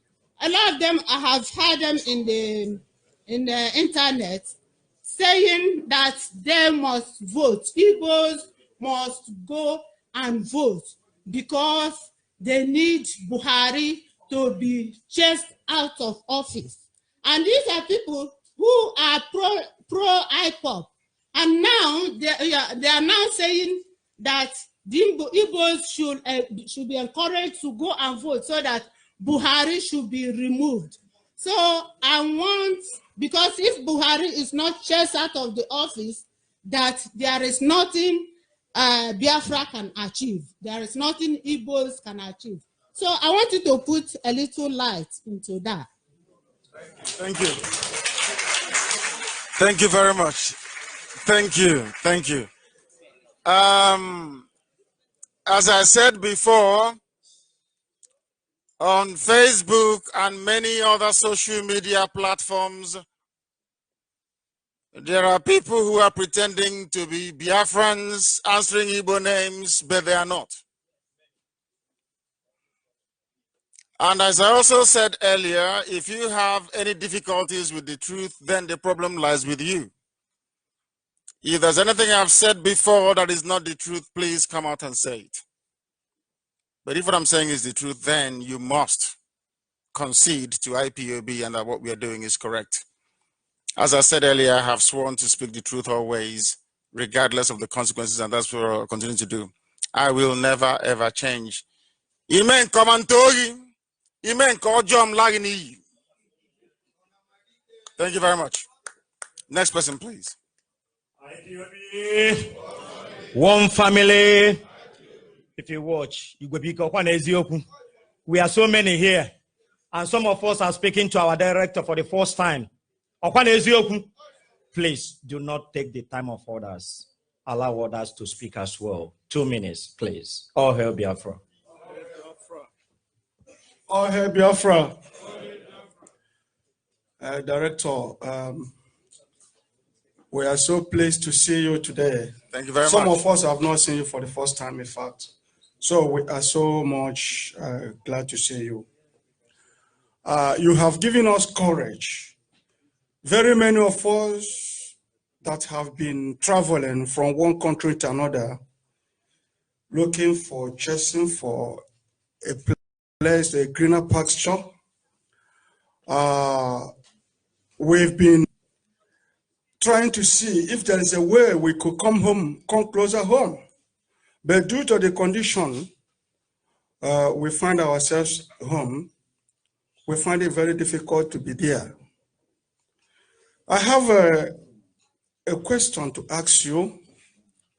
Very many of us are very much concerned of your security. During the time you were having interview in Israel, there was a question, there was something you said and I just picked it up. When you were trying to narrate how the Zoo army came to your house, and the interviewer asked you, now you see yourself in Israel, are you excited? Are you excited? That's the question he asked you. You answered, you said, not really excited, but I'm relieved that you believe that you have come to a country that is more secure. That's what you said. That you could have come to London, but you thought that you were not safe. That was your answer. So my question now, Director, is this. Do you think that you are really safe in this country? Do you think that you are really safe in this country? Of course. Thank you. Thank you very much for your question.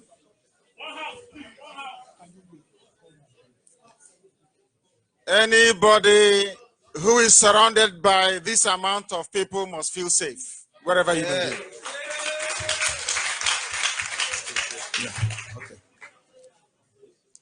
Oh, here, Biafra. Biafra, IPOB. In fact, one family it should be. I join all of us here to thank Chukwuka Biama for the safety of our Supreme Leader, Nnamdi Kanu. In fact, many of us have been there for a long time to see him face to face. We heard all sorts of things about him, and depends on the individual, you decide based on what you see. Now, when my wife and I came to this London forum, we were so pleased with what we saw. When our Supreme Leader said that we are whiter than white and whiter than snow, believe me, that is true, because we saw it on our first day here under the chairmanship and leadership of Mazi Zoka. Now, my Supreme Leader, the question I need to ask is, as a Biafra War veteran, I must say I've shared my view of my experience here in this forum many times. My first war location, I was 17 at the time, was Amausa Nekede. We were armed with my 4 facing the enemy, who were equipped with modern, in fact, according to the experts, the weapon they had was superior to that used in the Second World War. And we had only Mark 3 and Mark 4. The internal magazine can only take 4 bullets. And in that, my first 4 location, I was given only 6 bullets. We were trained and taught how to feed 5 bullets into the Mark 3 or Mark 4. And that was what happened. But needless to say, we suffered heavy casualty on that first experience.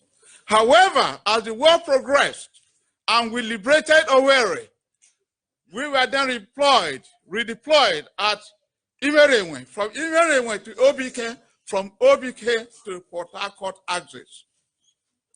Now, on our first day, our brief was to recapture Elele 1. But we were suitably armed with Biafra-made armor-carrying vehicle. And in that one operation, we captured Elele 1, Elele 2, Elele 3, and we moved on to Ozozun. Believe me, if we were just a fraction armed with the arms the Nigerians had, they would not have defeated us. And what we Biafra achieved in that war, we started to manufacture our own weapons. As I said, the supporting weapon we used in that Port Harcourt Axis operation was made by Biafra. And believe me, thank you. It was made by Biafra, and because our homemade weapons have to be maintained, as our territory shrank, we couldn't get the parts to maintain them. But after that operation, our armor carrying vehicle was withdrawn to another location where it was needed. Now, my Supreme Leader, my question is this. We all know that Britain, for example, will not let Biafra go, and we know why. And we know that Nigeria will not let Biafra go, and we know why. There's no need to go into that. But what I want to know, what I want to be assured, my Supreme Leader, I may not get the answer right now because I believe that you and the leadership of IPOB are doing everything to make sure that we realize Biafra. And that question is because we know that there are a lot of people, enemies out there who will not want us to go. And in the first instance, they brought word to us because we succeeded. And they are likely to do the same. We don't want war. We want to gain Biafra freely. But believe me, independence is not given freely. So when the inevitable comes round, we must be prepared.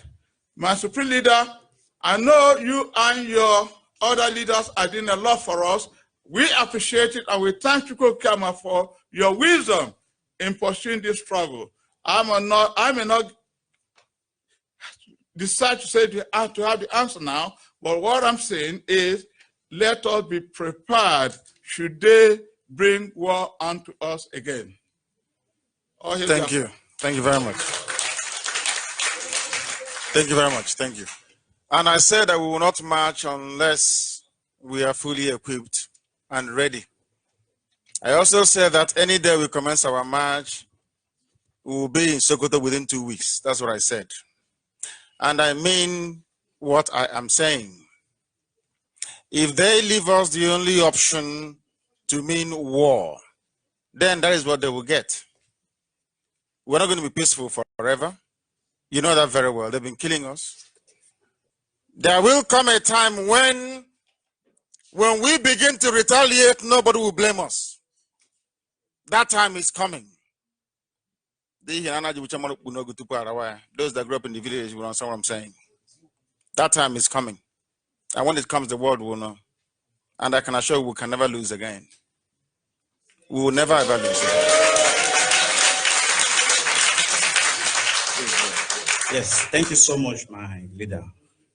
In fact, it's an honor and a privilege to stand before you. I must tell you, I admire you so much. I'm more than happy to see you in person. This is my first time of seeing you, and I'm more than happy to see you, sir. Earlier, during your broadcast I know we are still broadcasting, I heard you mention that if other zone in the UK are doing well as we are here, that Biafra would have been achieved. Used months, which is quite flattering, but I wish that could have been the case. But before I say that, my leader, I just want to assure you that when I heard your voice, because I was in UK here, I never heard you during the time you've been broadcasting. But when you were arrested in Nigeria, then I came to know you. And when I heard your voice, honestly speaking, I was convinced that there was a spirit of God in you, that you are God sent. I can assure you this because I'm a Christian myself. And for you to come on air to talk about Sabbath or even talk about the 10 commandments of God is something beyond men. You can only have the discernment of Spirit of God in you to speak about these two things. And that's why I know there's the Spirit of God in you. And everything you've said on air, even right here, they are all truth, my leader. And I must urge you, never you change course. The way you plan it, that's how Biafra will be restored. I can tell you this because I am fully a believer on that. So based on the issue what you raised here, my leader, also I've heard you also a time ago when you talked about, or perhaps how UK is coming like fourth on the financial aspect of things in the world. And it's quite, kind of worrying when you look at it that we use pounds here, which is bigger than dollar, bigger than euros and stuff. So you wonder why or how come UK is coming forth? Honestly, I live in Oxfordshire. I have to come from there to here for this meeting.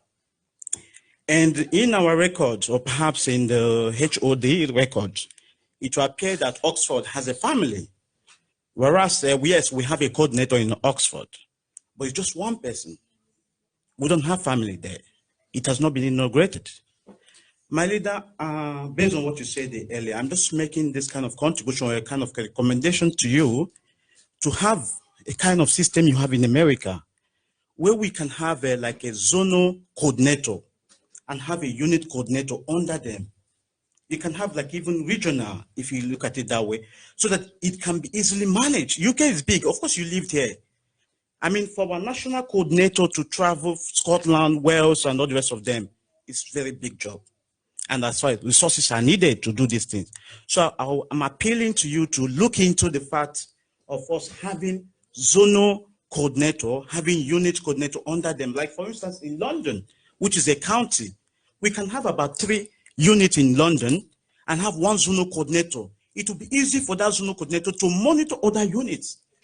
For instance, in Oxford, where I'm from, I'm honestly speaking, I know a lot of people there.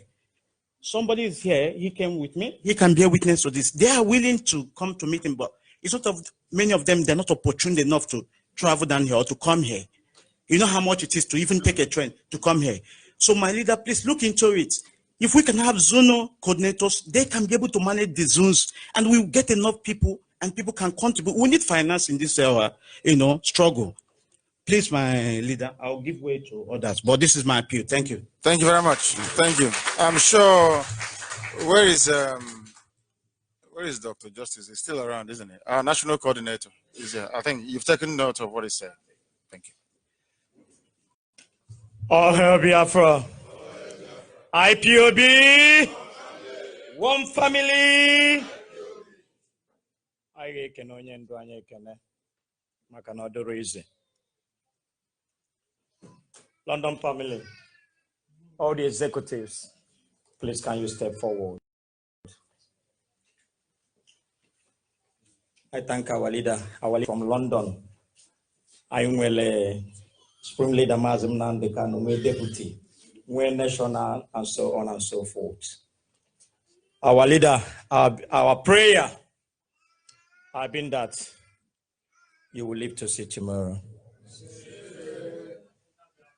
and enter, lead us to Biafra. Our leader, the London IPOB,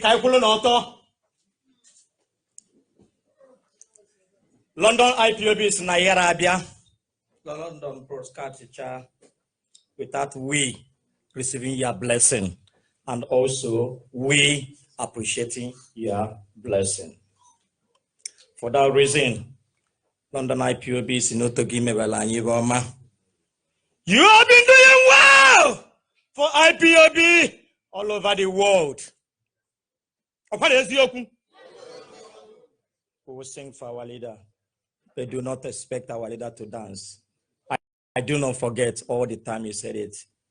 He will only dance when we actualize Biafra.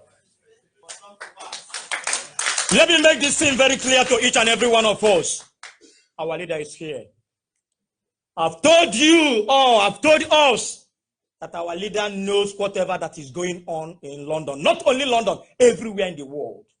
It's too intelligent. Because no chukunyele that time. There was a question our leader asked me on Saturday about somebody, which I don't want to mention the name, and I explained. Our leader shake heads. All the whole faces here don't think that our leader is not seeing you. Most especially when we are dancing on Facebook. London IPOB.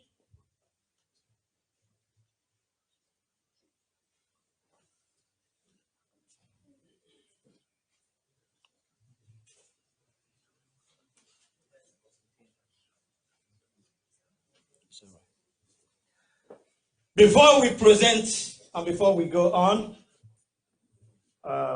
is the Secretary of State still here? No?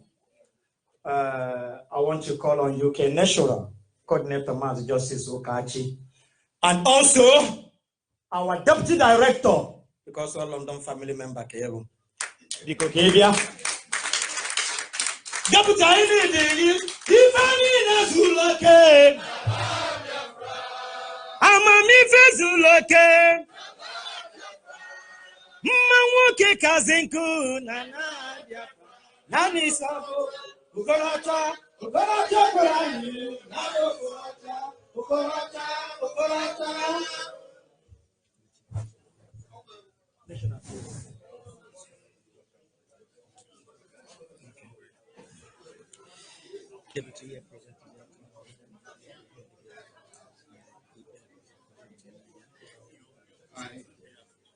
Okay. When I receive your blessing, go ahead. Yes.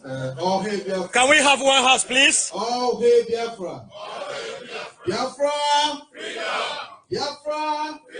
Freedom. Biafra.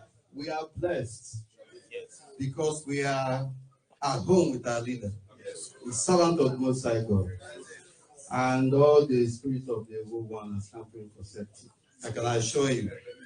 This is our family meeting, and I'm very much happy that the London coordinator, of course, recognizes that our UK national is here, and then also called on me.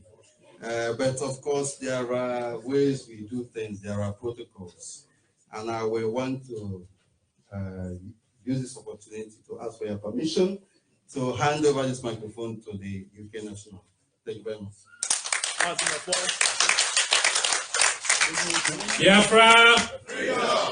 Biafra! Freedom! Why do you have to repeat this? This time some people are sleeping. Biafra! Freedom! That sounds better. Number one. You see, courage is contagious. You can see what's happened. You've woken the lion in every single one of them. Our lionesses, sorry. Words are not enough to really express how grateful we are. You could have come in and not bother to come to a meeting, but you volunteered to do this. And you can see the response. Those who have been hiding in the loft are coming out.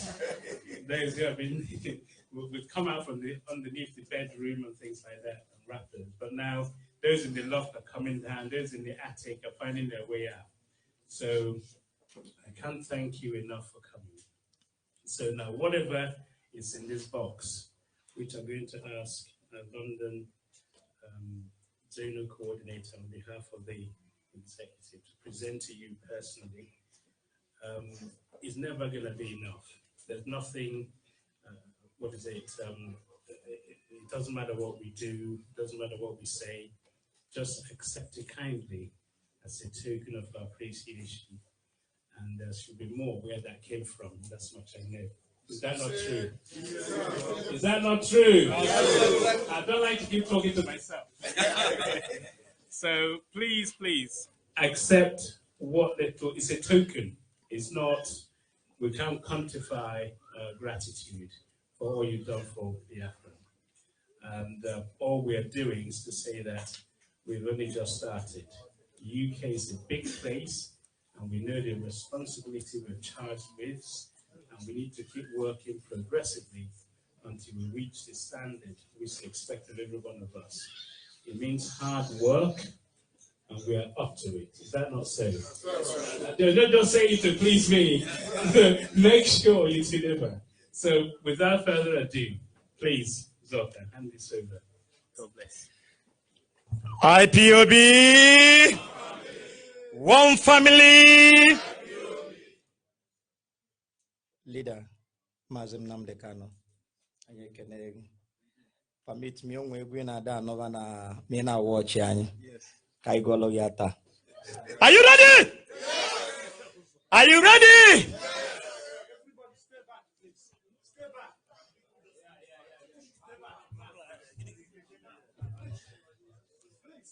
Olono mume. Durainaga Nnamdi Durainaga.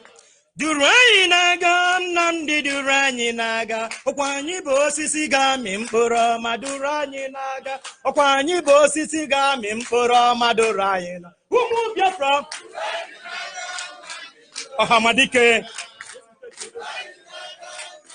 Ohamadike.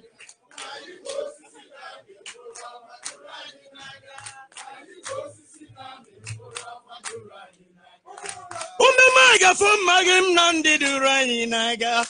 Umejone Kwenjogim Nnamdi Durainaga. Kwani bosi siga mimpura Madurainaga. Kwani bosi siga mimpura Madurainaga. Wave, wave, come on, come on, come on, come on.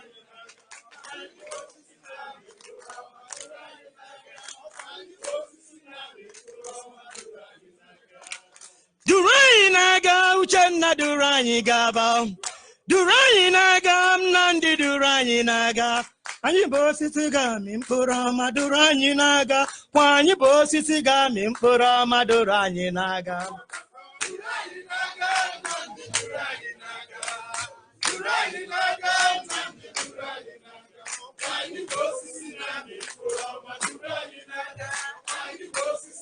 IPOB, one family. I want each and every one of us to do it. I want our leader to laugh as if that's the way he never laughed before. Yeah, come on, let's go.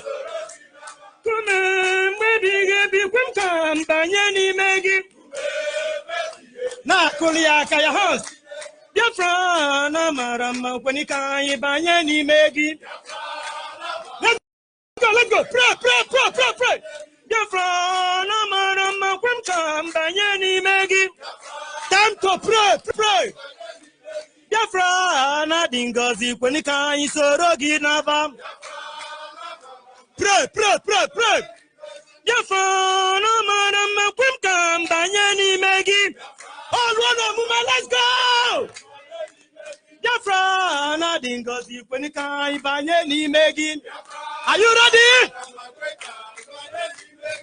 Kenya yi Biafra wanting to ganye me ya ka Japan. Okome. Yezi nabiko. Na. Nabiko. Kenya yi Biafra wanting to get. Your hands. Kubaka. Na kuliaka. Kuliaka, time to pray. Biafra must come in our time. Enyanyi Biafra wanting to ganye me ya ka Japan. Or singing.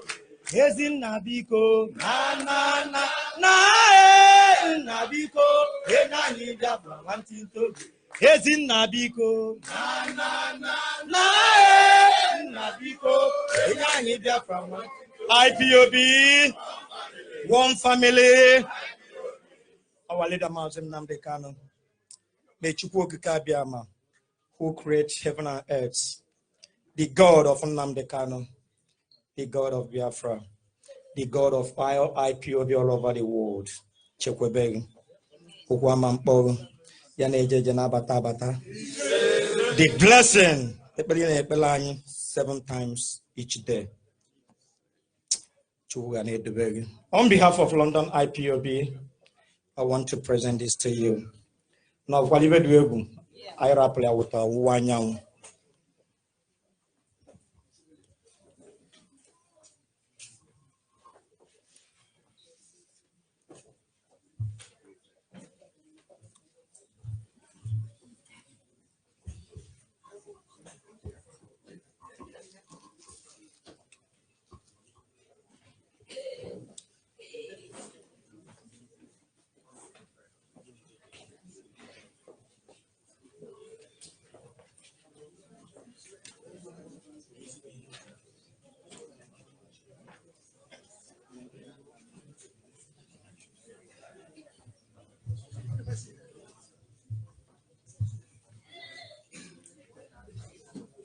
I humbly wish to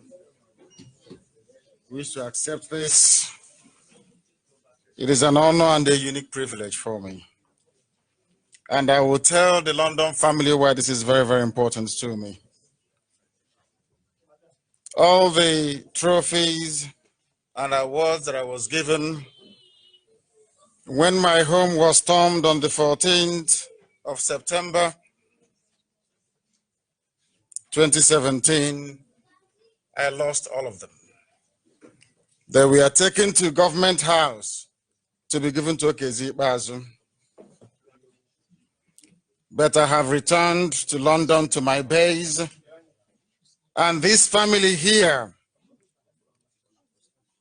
have gone a very long way in trying to replenish what has been lost.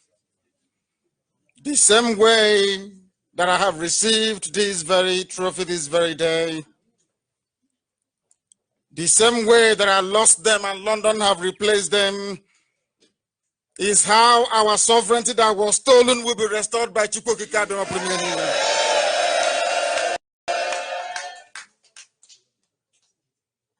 What is written here is very deep.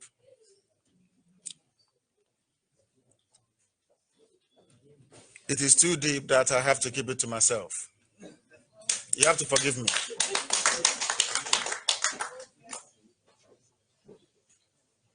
It's a very big title, you know. Let me do this honor because of Uzoka here and my deputy who is standing in front of me, and also our national coordinator. As now we phone yana soon abjawo nkembo na ala Biafra.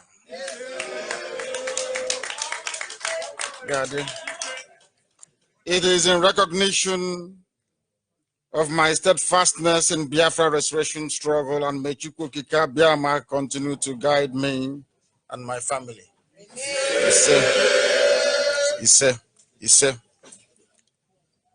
It was presented to me by the IPOB London family. This will be the first of the replenished things that I have lost. Chukwuka Biama will bless this family in London. Chukwuka Biama will bless IPOB in the UK. Chukwuka Biama will bless IPOB in Europe.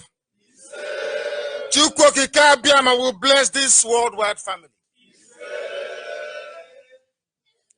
Have I let you down before? No. Have I let you down before? No. I will never, ever let you down.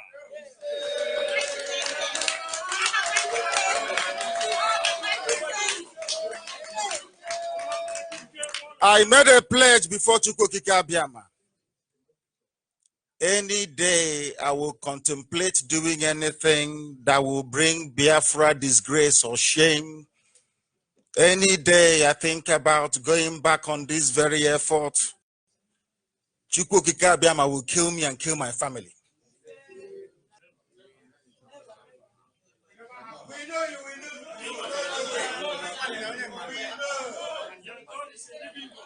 Because I never ever sent myself, I never wanted to do this. I never wanted to do it. Chukwuka Biama said I must. If I don't do it, he will make me go mad here in England. I told Uche said I should go ahead. Where's Carol Monday? People underestimate her a lot.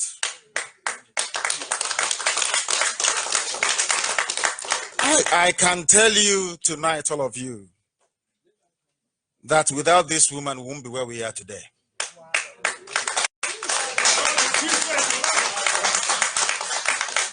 She sacrificed a lot and contributed a lot to ensure that this very family stands the way it is today. On Rubewan Nabal also, we never abandon our own. And on Saturday, we will tell the whole world that we own Biafra land. Yeah. Thank you very much. Thank you very much. There we go. Thank you. Thank you very much. Holy, holy, holy, holy, holy.